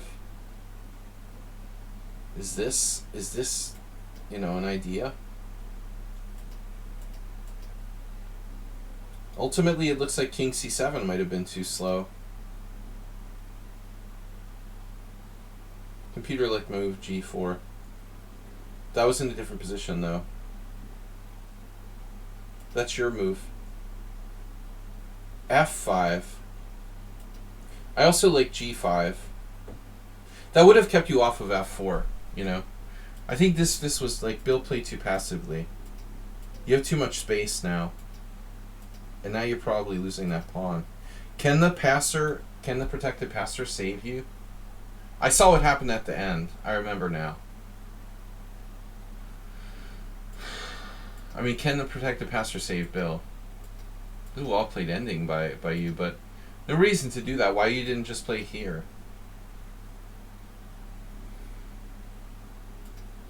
Knight h5 was kind of strange. I guess it's winning. It's all winning. That's very nice ending by Resonance Spectre. That was brutal. I forgot about this. Nice game.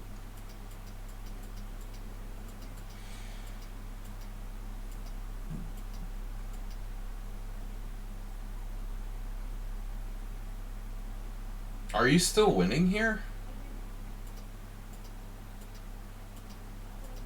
You let it get a little out of control. I mean, I think that black is in Zuzwan. So, what if you just played, okay,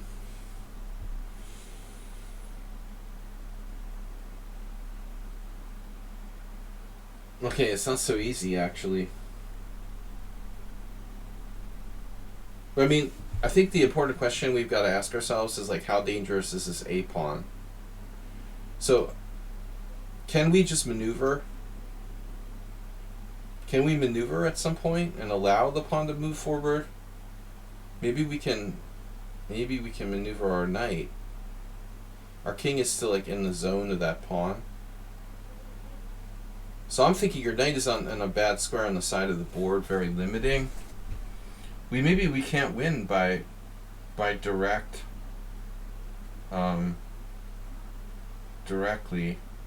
The other possibility is to play bishop here at some point. I'm afraid that maybe he's hanging on now.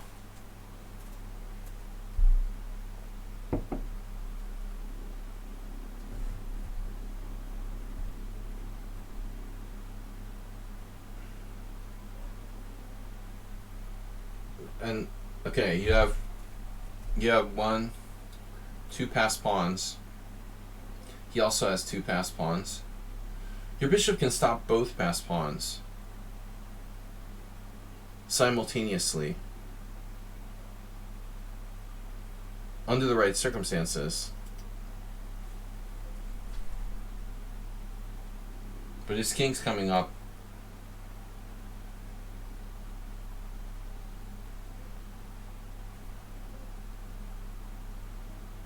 I don't think that this is winning for you anymore.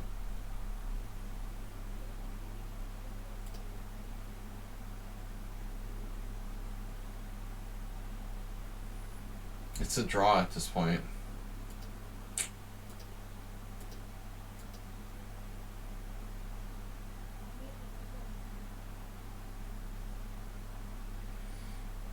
Okay, so we're threatening to bring our pawn down.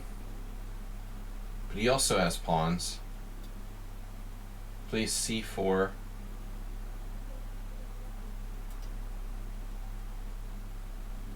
If a4, it's too late. So bishop takes f6. He played a4. So we're saying here, here, a4.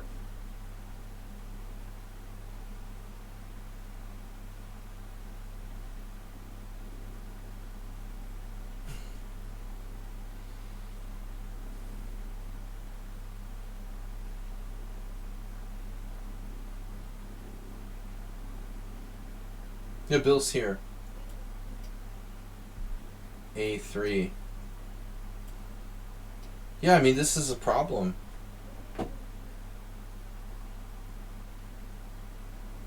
But it can be not a draw, too.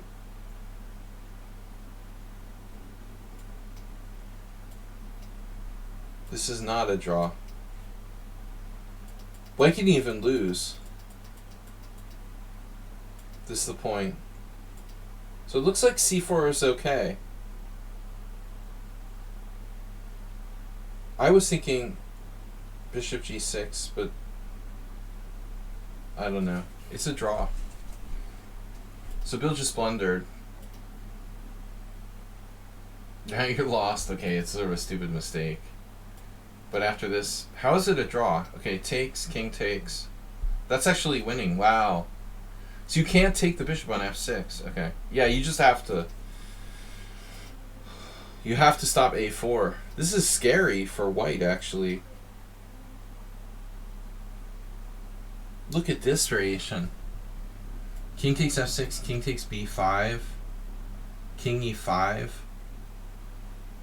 king b4, king d4. Obviously, this is a draw now. Okay. Anyway, guys, long analysis. Thanks for showing up, Bill. Yeah, it's giving you PTSD. It's giving me PTSD. So we're on to Hey, It's Miro.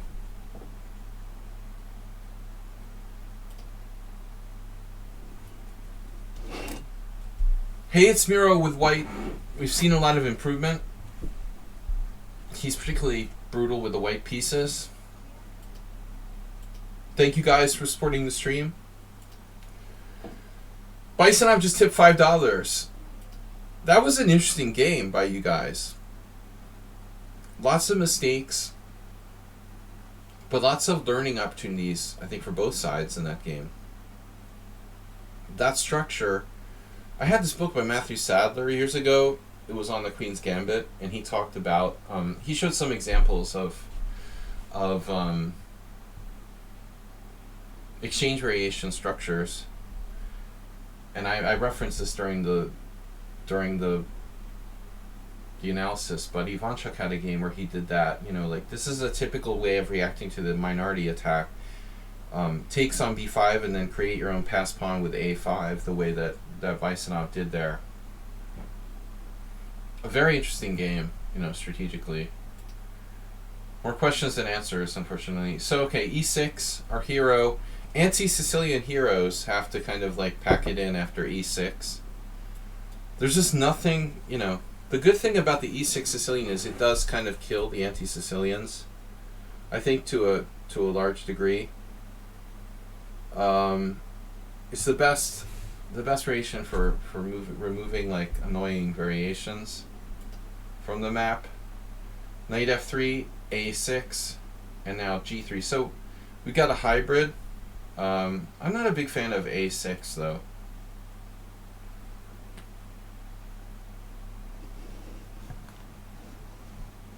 It depends on what you play, right? You can play... What happened if you played bishop e7? No. Knight c6, bishop b5. What's up with that? What's up with this variation, by the way? Knight d4 is even possible here. Interesting questions that need to be answered. But Hayat is studying this book, series of books by Gawain Jones, a repertoire for white, called like Coffee House Repertoire or something. You just read the stream title. Yeah. It's a therapy session. And Bison said he's getting PTSD. Anybody have Bullet PTSD? I was never into Bullet. I was like forced to play it or played it out of boredom sometimes. But if you have problems and Bullet is destroying your life, come to my stream. I'd rather not play b5 here. But what else can black do, you know? d5. d5 is weird. That has a high score. Movsesian needs this. Nobody played this. d5. Gawain Jones. Maybe. I like a man who plays what he writes about. It's not like Karsten Hansen or whatever, you know. Or Andy Soltis on the Stonewall attack. I mean, Gawain Jones only writes books about things he actually plays, which is pretty cool. I would think I'd like to be the same if I ever write a book. Okay, I've done videos about things that I don't actually play, but not very much. Alright, so b5, no, d6, passive, but okay. We transpose to a Najdorf on d4.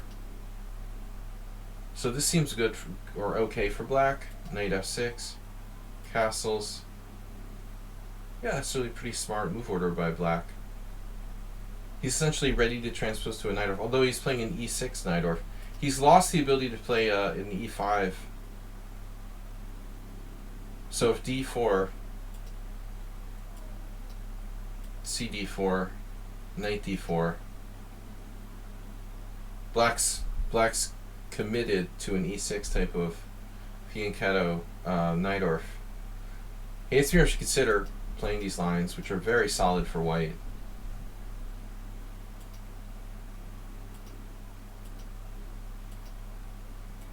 Wow. Yeah, I noticed when Hayat sent me this game, there was an Anand game. So this move, I don't know, I got the creeps when I saw this.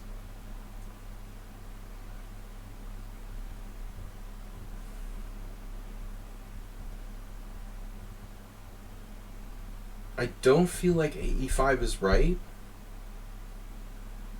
Like you're undermining your own center. But I think a6 weakens black's queenside slightly, so you see what happens in the game. Here's an idea. Is taking obligatory. Could I play this? Is this really stupid? I guess knight e4 should be calculated as well. But let's just say knight takes, pawn takes. How bad is this for black? It's like a Nimzovich variation. Pretty bad, apparently. Oof. Pretty bad. It's like a bad Nimzovich. Wow, much worse than I thought. Yeah, because we're opening the file. Okay. Yeah, it's not a thing. You gotta take. And then knight takes, and now this is so strong. Structurally, I mean, it looks like a... Actually, white has like a really good Budapest gambit or something. It's just... Like, how do you nullify this diagonal? What are you going to do? Like, rook a7? Dude, 5 people played rook a7. I was just kidding. There's actually 5 games with rook a7. What are you going to do? Play rook a7? Zoltan Ribley played this in 1993. Spitan, Gutman.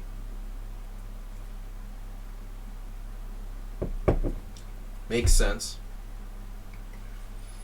Rook a7 is obviously not ideal. But if, for example, a4, b6, and you got the astrobate rook. Ultimately, black is okay because he has very good control of d4, which is the problem with the Budapest gambit in general, and I think like a lot of openings, this square is under black's control. All 3 games drawn. So let's see what happens in the game. Knight takes e5, rook a7.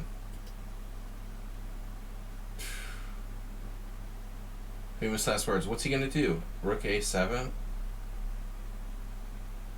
Yeah, it's probably like the best move. You don't want to wait until like white has played a4, a5 and squeezed you to death like a boa constrictor.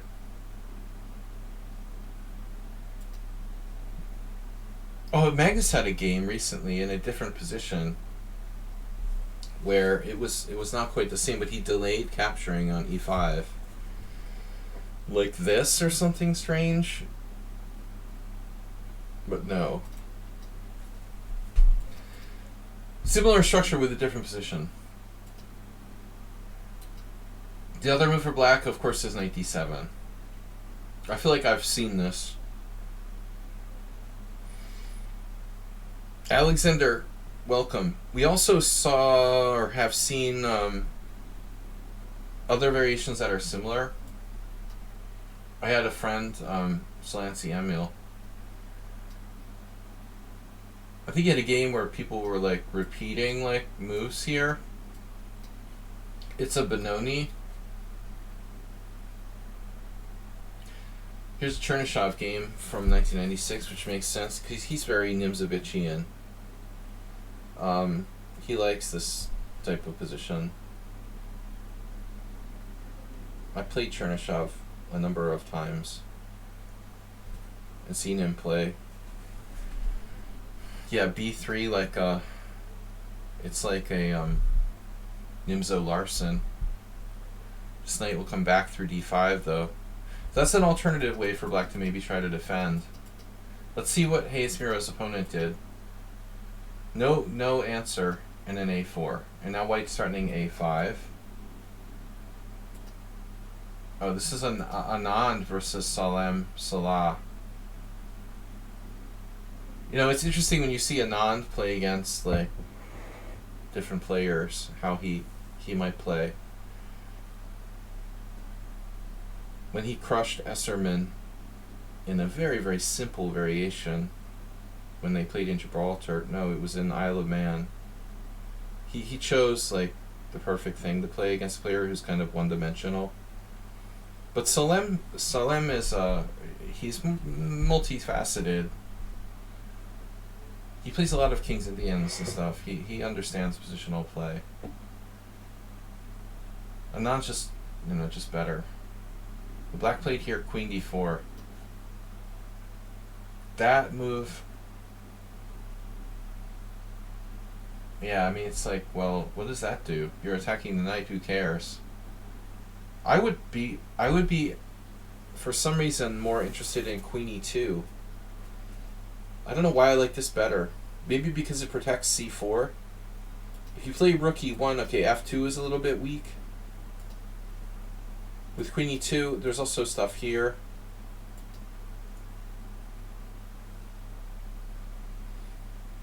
So hey, it's Miro, wherever you are out there. I mean, you control this square, and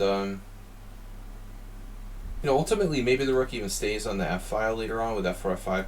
I think queen e2 is a bit more natural than rook e1. You know, ultimately, maybe we play like queen e2, d3, and we bring the other rook across to e1 too. I like queen e2 better. The guy finally found rook a7, but it's like too late.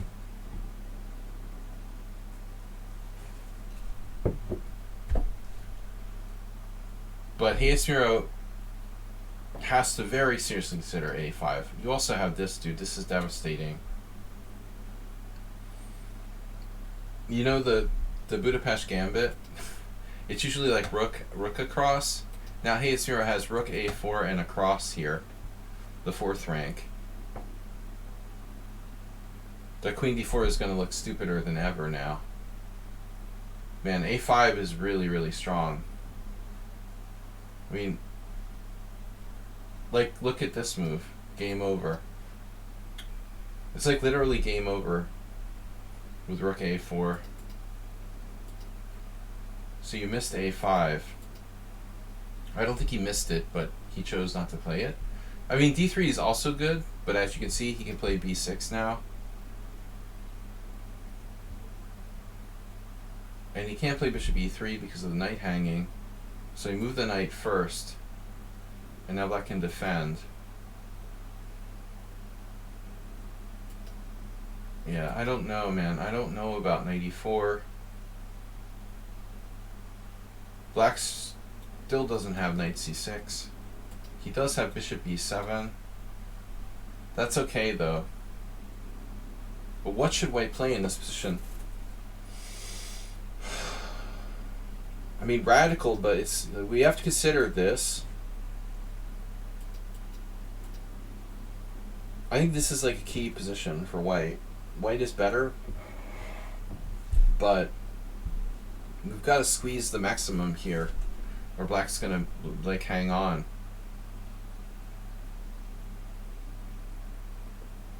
I'm not sure that knight e4 does anything, is my problem, you know. I think this is just a move, ultimately, and we have better options available here. I mean, development, insane pawn storm, committal pawn push that forces b5 and gives us like an outpost for the knight there. I don't know if any of these are good, but we have to consider all of these possibilities, ultimately.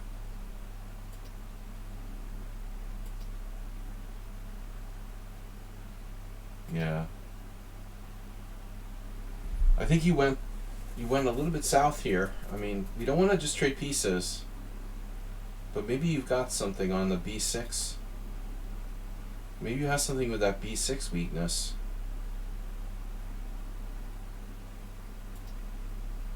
Does this work? Now you've got the d6 square.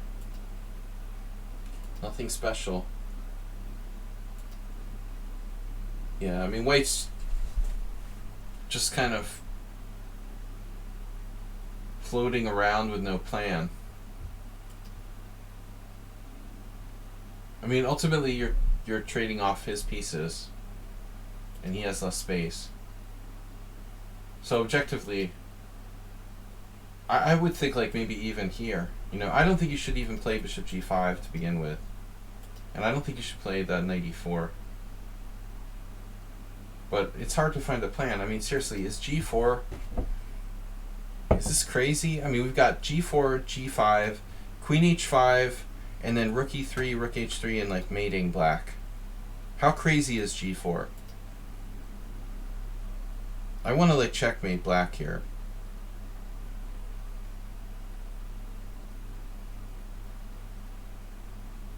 Let's take a look.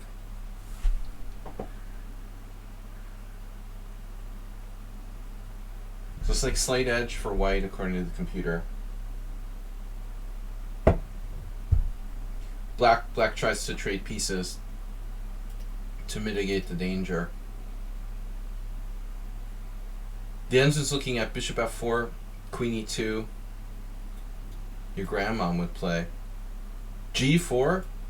That's a move I like your grandma, man. She has a great style. Grandmom has some spirit.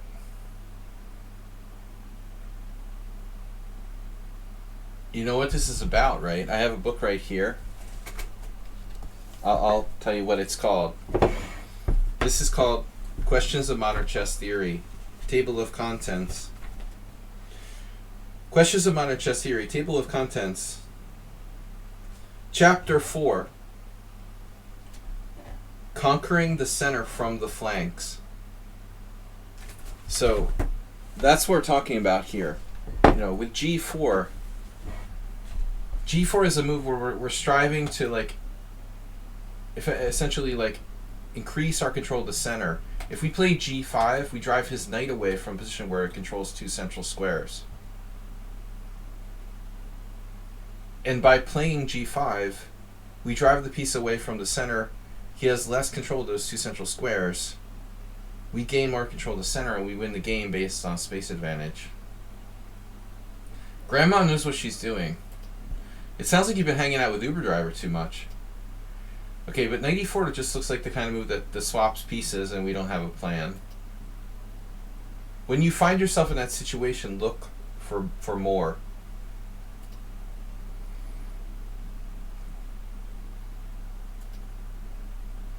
Interesting often means odd or weird. In my vocabulary, it often means like bad, but I don't wanna like hurt people's feelings. I think white was on the wrong plan here.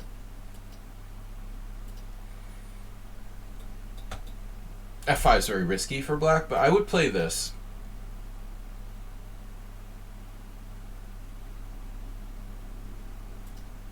He's swapping pieces.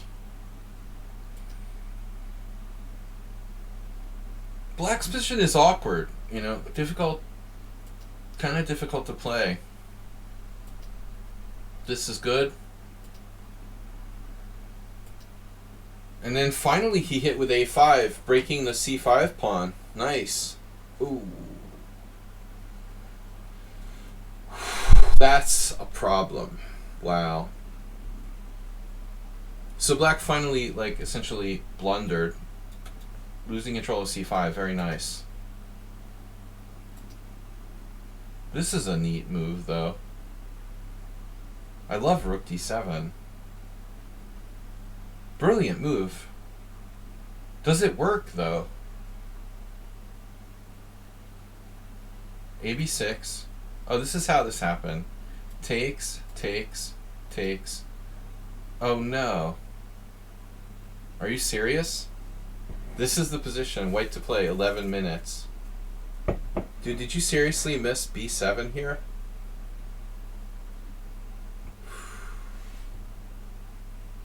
He played c4 first. Homie.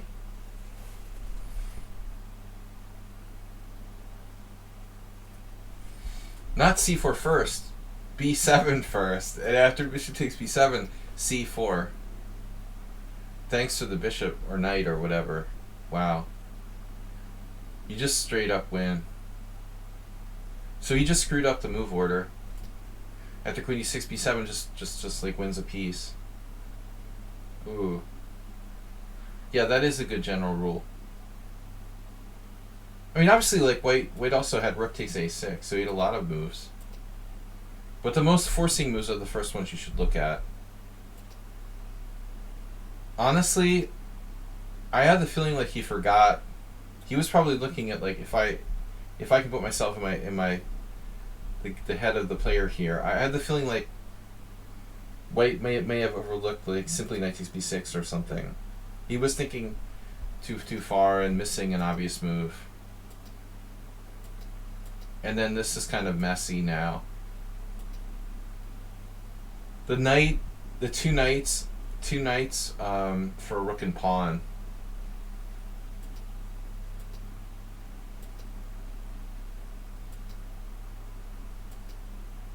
I looked at this before the stream. It's a draw, probably.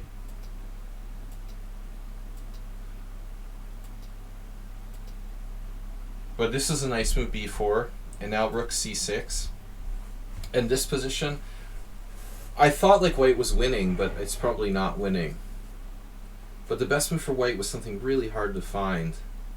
Oh, maybe not so hard to find, actually. Rook c4. Guarding the rook, so you're threatening to take or push, and then you're on the knight. So after rook c4, he was better, but that's a hard move to find. So he just took. And now, man, I mean, it looks scary for black. I actually thought, I thought white might be winning here. You know, after rook takes, and b5. But I think the computer said this was a draw. That's not easy, you know. I mean, it looks like that pawn is pretty far advanced. The king's far away. It could be tricky, you know. I don't know. I would have gone with the rook exchange. Yeah, things got a little crazy now as they got into blitz. I think white has to be careful he's not like worse now. If that pawn falls, white's worse. So they agreed to a draw here. According to the computer, black's actually, yeah, fully equal.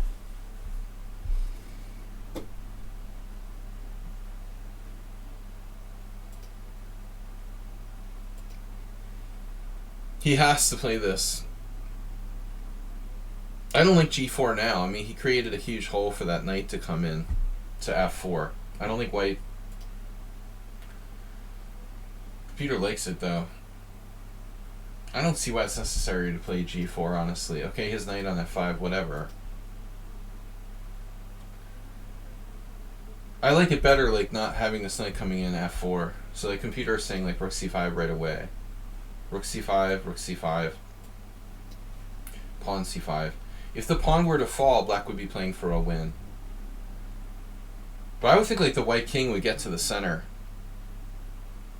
And it's not clear who's better here. Alright, anyway, we've got at least one more game here. Astrobate. Who else did I leave out? Did I leave someone out of the analysis stream? Astrobate with black. I love it when he's black. I love it when a plan comes together. How many of you guys remember the A-team? Mr. T. You remember Mr. T, but you don't remember the A-team. Alright. Astrobate with black. Good luck, my friend. My student of the Sicilian.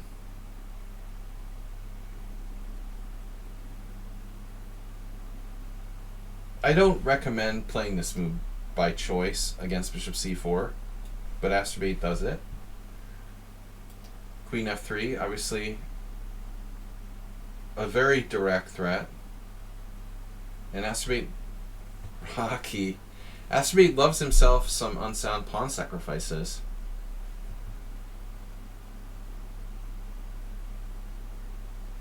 Why would you choose to play d5? There's so many interesting options here. There's knight f6, e5, d5, bishop e5 check, bishop d7,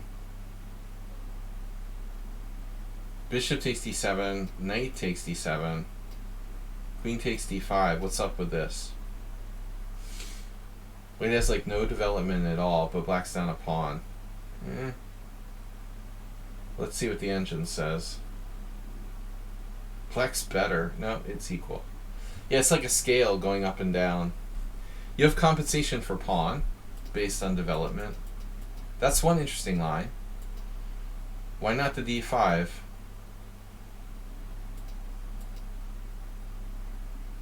So knight f6 is totally possible. I don't recommend f6. But the other move that I do recommend is e6, obviously. I'm surprised you didn't play that Astrobate. Let's check it out. Astrobate with white. Astrobate with black. Astrobate, one of our black. All set. Jesus Christ, man. Would you guys believe he has 300 games in this position? Anybody out there ever watch the comedy, the sitcom Get Smart? Back in the 70s, late 60s, early 70s. I wasn't alive in the 60s, but whatever. He used to always say the same line. Would you believe 300? Would you believe Astrobate has, would you believe 51? No, I'm just kidding. He has 51. Not 300. But would you believe 51? That's just with E6. Okay? Altogether, he has 56 games. I forgot to mention Knight H6. Holy shit. You actually have 3 games with Knight H6. I don't like Knight H6. D4 looks like bad news, man. It reminds me of this game that I lost to, rest in peace, Romanian IM. Ooh, his name will come to me. He passed away like 10 years ago. There are some weird lines where like you can like let white take here, then the queen takes on f7 and your queen goes out to a5 check and your king hides on like d8. I lost a game like that with white once. But I don't like Knight h6, you know. It's funny that no one played d4 against you. It's only the best move. Yeah, d4 is a serious problem. Alright, we don't play Knight h6. You gotta play e6. Normally you play e6, but you're experimenting. I never played against Ivanchuk. Yeah, that would be great. And I mentioned I saw this game, I don't know, last month. Someone played like a stupid variation against Ivanchuk. Something really dumb. I was like, why would you play something stupid against some legend? If I got to play a legendary player, I want to play a real opening against them. An FFL, like Gata Kamsky. Alright, no. D5. I would never play something stupid if I got a chance to play against a good player. So, yeah, no, I mean, I've never beaten a 2700. And I've never played anyone while they were over 2700. I've played people who have been over 2700. I've never actually played someone who was over 27 or at the time when I played them, which is interesting. It's just not easy, you know. You don't walk down the street every day and get a like over the board game against 2700. The best bet is to like go to those really like snobby tournaments like Gibraltar and the Isle of Man. There's like a waiting list to play in Gibraltar. It's so snob. Alright. Queen f3, d5. E takes d5. Yeah, I mean, I get it, like bishop takes d5, but you're just down a pawn, you know, Astrobate. This isn't sound. You can also play e6, but you're just down a pawn. In all variations, you're just down a pawn in this position. This is a totally unsound sacrifice. Actually, I like bishop takes better for him because he doesn't weaken his pawn. His pawn on e4 is easier to keep controlled. If you play this, you know, he just goes back.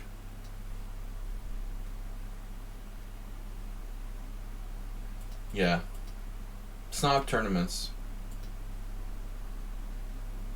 I just played in the World Senior in Italy, man. I saw some reviews where people were like, there was like some website I saw, they were like trashing it. The organizers were pretty bad though, honestly.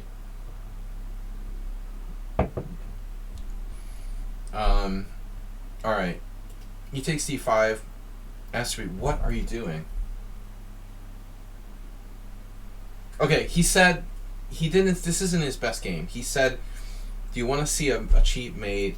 All right. So he played badly. He broke fundamental principles.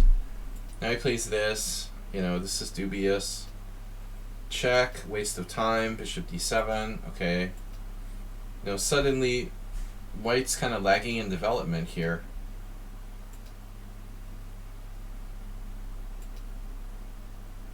Good luck, my friend.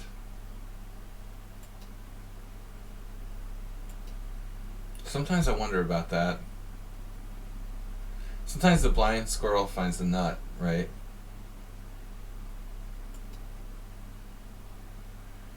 And now you play king f7.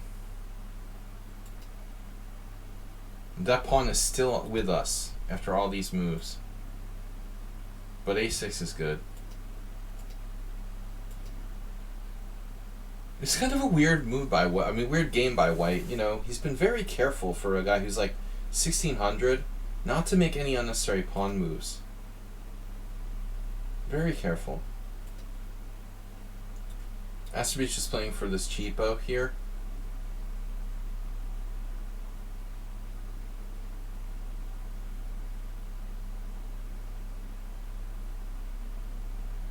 That doesn't even work. It doesn't even work. He can play king h1. Now he'll lose the exchange. He has to take it. But Asterbeach submitted this. This is embarrassing. Knight f3 check. And this opponent played queen takes f3 and he checkmated him with queen takes h2. Face palm. Alright, that was our entertainment for today. Do we have another game? You have 15 minutes to answer. What happened to our new subscriber? Chescudo was here. Oh, there he is. I have a nice over the board game. You're not a subscriber anymore. You gotta resubscribe. Artam. Yeah, don't ask me, man. They don't listen to me. You know, this is my whole stream is supposed to be. What's the title again? Bullet therapy. Asterbeach's it's not normal what he does, you know. Resub and donate. Exactly. Resub, donate, and give some bits, and you'll be all set.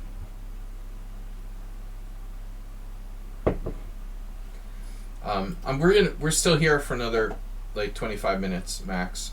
So if someone is a subscriber who wants to submit a game, we still have time for a game or two. Oh, I can't sadly, but what if I could?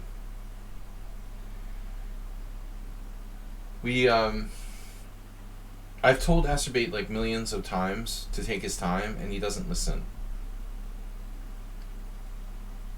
He doesn't. So you guys want to get this, like, he doesn't look at the clock when he plays. Analyze one of my games from the World Senior Tournament. Ugh.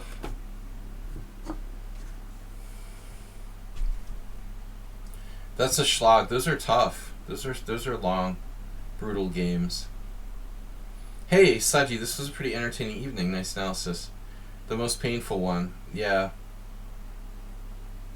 I'd rather analyze something lighter. You know, maybe like, if I have to analyze something, what would I say? If I had to analyze my own game, I would pick like some game I played on the stream. The tournament games are long and grueling. And we only have like 20 minutes, so I do like 40-minute videos for Chess Lecture on those games. What do we got? Anything interesting lately?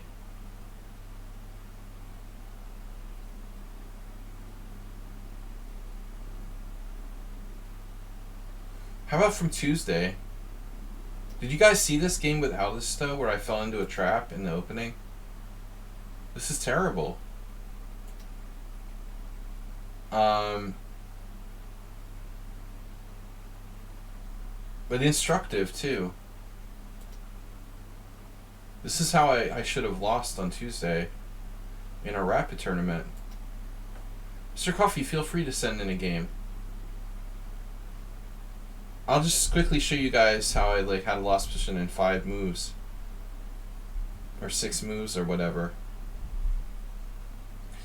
Fun fact, finally I have FIDE rating, but maybe I already said it. Now I don't remember you saying that.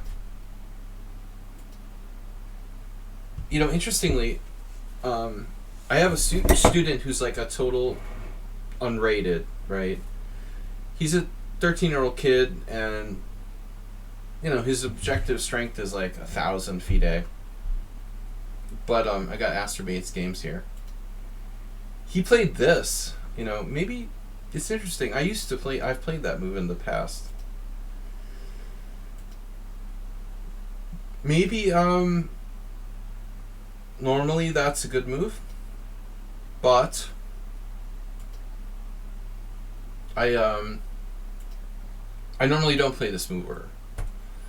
I've been playing d4 d5 just to do something different lately, and normally I would play this knight c3 and d5. So when I played Alisto, I thought, all right, I wanted to play something, with the Queen's Gambit, but he played knight c3. So it wasn't in my mind to go for c5. This is interesting. Once I had a tournament game, oh god, like 30 years ago, against Jakob Racine in this with black. I think I lost. It's like a reverse. It's like a reverse Albin.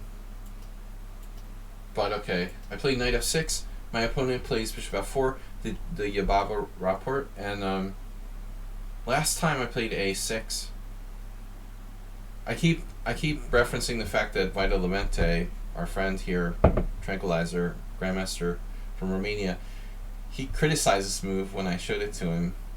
But nevertheless, it's played by a lot of strong players. It does seem strange to play a6 so early. So I played e6. Oh, sorry, I played c5. Actually, e6 is a good move. I like e6. But it allows knight b5. I'm not that crazy about that, honestly. So that's why I played c5, e3. Here a6 is a move as well. Takes. Once a cheater on the computer had this against me. E takes d, and now I know I've played a6 before, but bishop g4, and I faced knight f3 and f3 here, but Aldisto played bishop e2, and I thought about it for a while. I even thought about crazy stuff here. I thought about what would happen if I played h5, but you have to exchange, and then white takes with the queen, and I've never played this position as far as I can recall in my life, but I fell victim to a very common trap, it turns out. It's like I'm just being beckoned to play knight c6. Knight c6, attacking the d4 pawn, developing naturally, preparing rook c8, so I can meet knight b5 threats, so coming into c7. Everything's good, right? White has nothing, right? I mean, it's like I'm just developing. I got rid of my bad bishop. Knight b5, rook c8, no problem. I'm attacking d4. This. He has freaking knight d6 check. That's... a lot of variations, like white can't play knight b5 because you have queen a5 check attacking the knight, but the queen is protecting it. So, like, white is almost winning. Practically winning in this position. And I feel kind of sleazy because I ended up playing king d7 and like winning the game subsequently. I was totally lost, but take a look at what happened. White plays knight f3, and I knew I screwed up here. But I made a second mistake. I was pretty upset about blundering into this trap. But ultimately, like, my king is still relatively safe on d7. But I became afraid of this. I was really too afraid of f7 being weak. So I made a second blunder. But honestly, I can defend that. You know, I can manage that. I think, how does it work? Queen e7?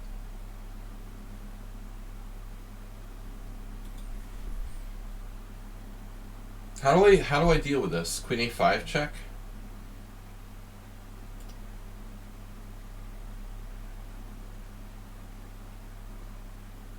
Not so easy. I mean, it's a legitimate problem. Okay, okay. So e6 is inaccurate too. I'm supposed to play rook c8. Wow. Preventing knight c7. And then on knight g5, what do I do?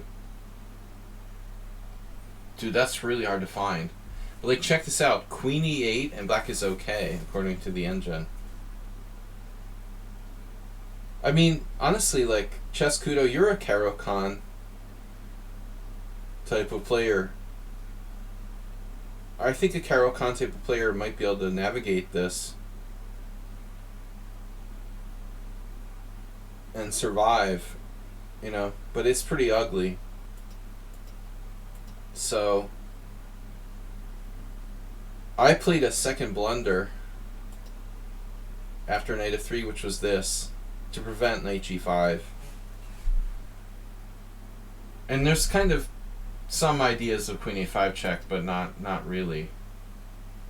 I was afraid of, like, I guess c4, but there I guess queen a5 check is actually a pretty good move. So maybe it also is against c4. But white has a huge advantage here. Computer say castle. Yeah, I mean, just castle, and he's like threatening to rip me apart, like limb by limb, or they say limb from limb, to tear me apart rip me apart limb by limb. Well, that too. But he's starting to just tear me apart here with c4 with my king in the open. Even Asterbait would beat me. But he did this. And then suddenly black, you know, black is okay. It looks like it wins material, but I have rook here. And, like, he doesn't have knight d5 because of queen a5 check. And if knight c3, knight takes c3, he doesn't have anything funky. My queen is protected, so, like, pinning it doesn't work. And he would just lose.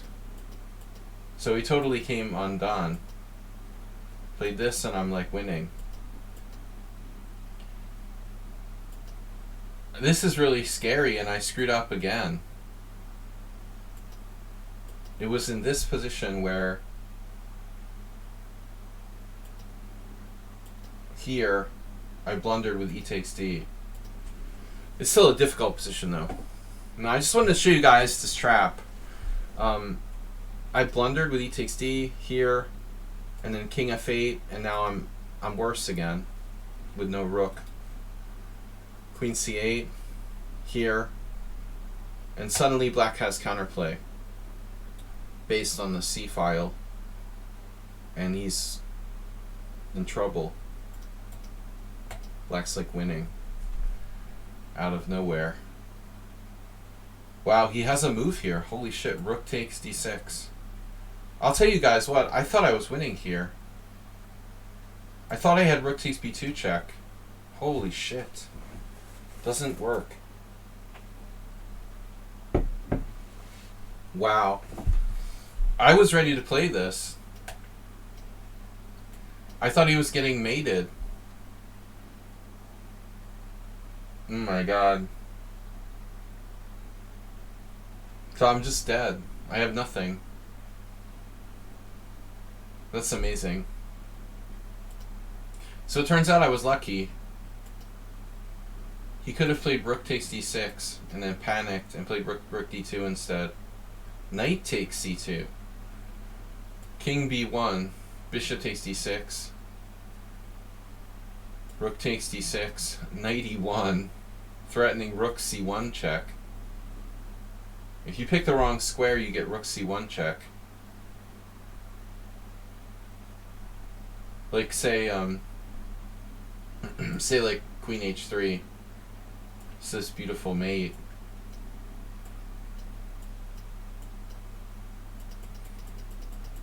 Alright, Mr. Coffee, let's bring it up.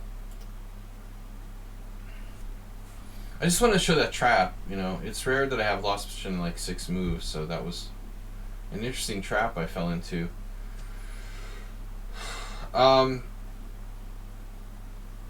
Mr. Coffee. Chess is a cruel game. I agree with that.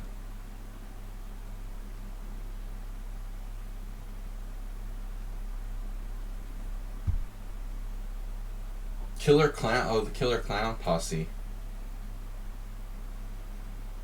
No, that was Insane Clown Posse. Alright, I'm mixing up my 2000 references.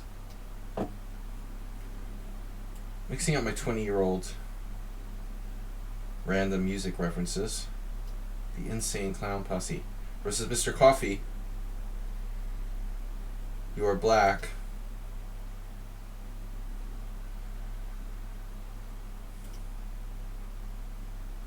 Thanks, guys, for supporting the stream. We had some gift subs today. No bits, but I'll take it. After the stream, I'm going to go out panhandling and see what I can come up with. But Camelex, thanks for the gift sub. Alright, so this is Mr. Coffee with black. We did have a $5 donation from Bisonov. So at least I can have a coffee while I go panhandling.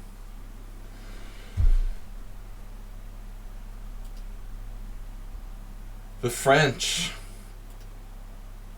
Never play the French against Killer Clowns. Uh-oh, it's Morales. The Mr. Coffee variation.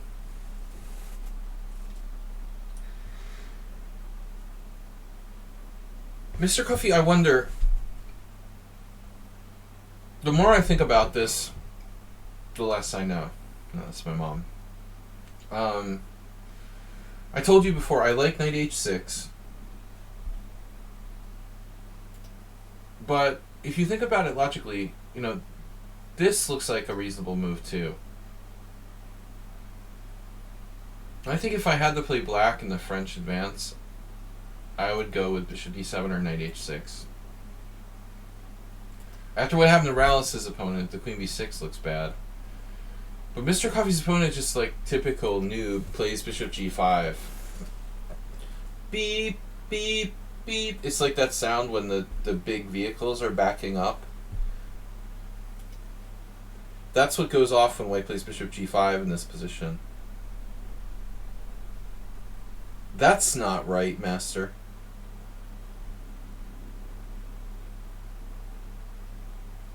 Yeah, it's like, well, what are you going to do about b2 here? You're not even like anywhere close to developed. So he immediately walks right into queen b6. And this is one, you know, this is one pawn grab I'm willing to take. White can't gambit that pawn now. In the Caro-Kann, we saw an earlier game, an advanced Caro-Kann with the pawn on c2, where white's like sacking that pawn. But you can't like play c3 and then sack the pawn. The whole pawn chain falls apart. And you've wasted time with like... And bishop g5 is horrible. Ugh. So he's in big trouble. Yeah, queen b3 would be like kind of the... I mean, logical suggestion. It's all good for you though. Like, you just take here, probably. Another good endgame for black after pawn takes with the A file. Yeah, big problem. Big problem. Queen b6 is very strong. So he plays queen d2, and now his knight has no squares. See, I learned all about this by playing the 3 a.m. defense with e4, knight h6. e4, knight h6. d4, d5, bishop takes h6, g takes h6. This taught me everything I need to know about this type of structure. People will always like go here against me, and when I take the pawn on h6, they do something like really, really stupid. Like the worst move I can play in this position, e5. Then you go c5 and you have like an awesome advanced French. And then they would do something like this. And then I would go here and I would attack b2. Just like Mr. Coffee's game here. Queen d2. But guess what? Your knight doesn't have any good place to go after that. You might have like knight a3 if you're lucky. But this is even better than what he got. His bishop, he didn't trade it off, but he might as well have, because it's not protecting these squares.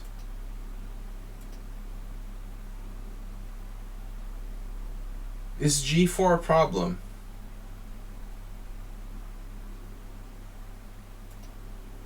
I feel like,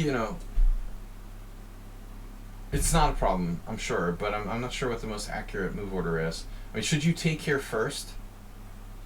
And just, if he takes back, it's game over. He does have bishop e3. Technically not game over. But you have a very good position. Take that bishop if it comes down to that. Very good position for black. Okay, knight f5 first, bishop e3, and then you just took it.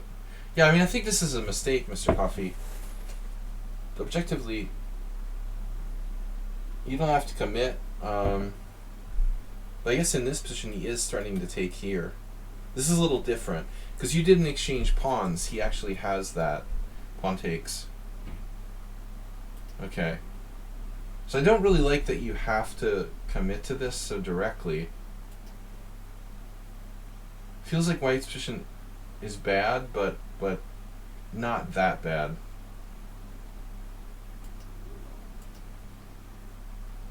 Bishop e2. Although I don't know why d3 is not better. He has a strong pawn chain.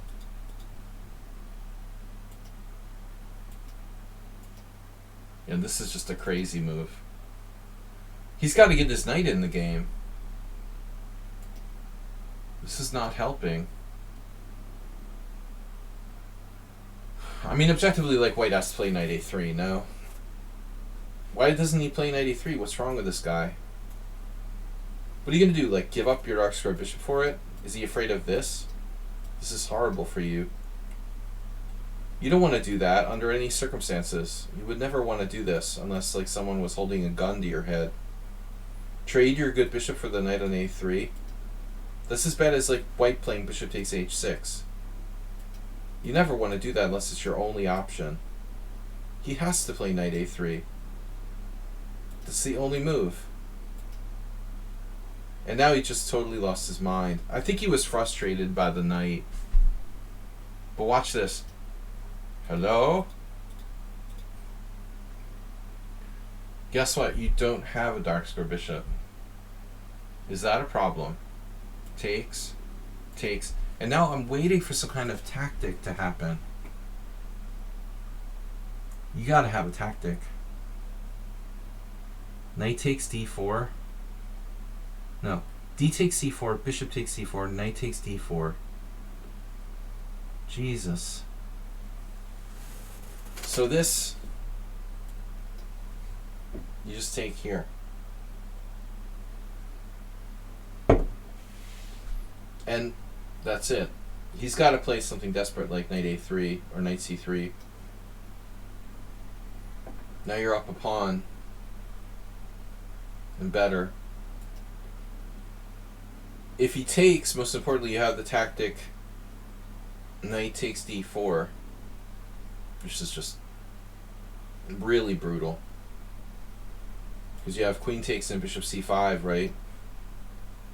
Or knight takes d4 and rook takes c4, he's like losing everything. Ooh, it's really bad. So you made a mistake here, it looks like, with bishop b4. I think you went off pissed. Or you were just pissed off. Stupid joke. This is not part of the plan. You've got to find a direct method here. I mean, this is good anyway. Even if you didn't have this tactic, let's just say you just go here. And everybody's happy, you know. You got the rook here, queen here, knight here. Your bishop tucks back on e8. I mean, how the hell is white going to survive here? It's a really, really good c3 Sicilian for black, I'll tell you that. But this looks off track. Do you find it now? You still missed it. God damn it, Mr. Coffee. I'm gonna, like, sentence you to, like, 3 years of CT art, and I sentence you to 3 years of CT art and puzzles, like, for 3 hours a day, hard labor. You gotta find this, man. I mean, you gotta be looking for that bishop, the bishop skewer, right? But you're on the bishop as well, so it's just so easy. You know, you take everything. Mr. Coffee just, he tries to be Tiger and Petrosian. You know, he can't use tactics. His goal is to win without any tactics, as peacefully as possible. A3, whoops. Now obviously we have rook takes c4, and after this you can take here with a really, really crushing advantage. However, after this, don't see a clear forced win. Bishop b5 is murky. There's a long sequence of exchanges now with rook takes c4. You did it the funny way. I was expecting this, this, and this. But again, like, white is sort of hanging on. You know, he's not losing material per se here. That's the problem. The longer he hangs around and stays alive, you know, the more likely he is to survive.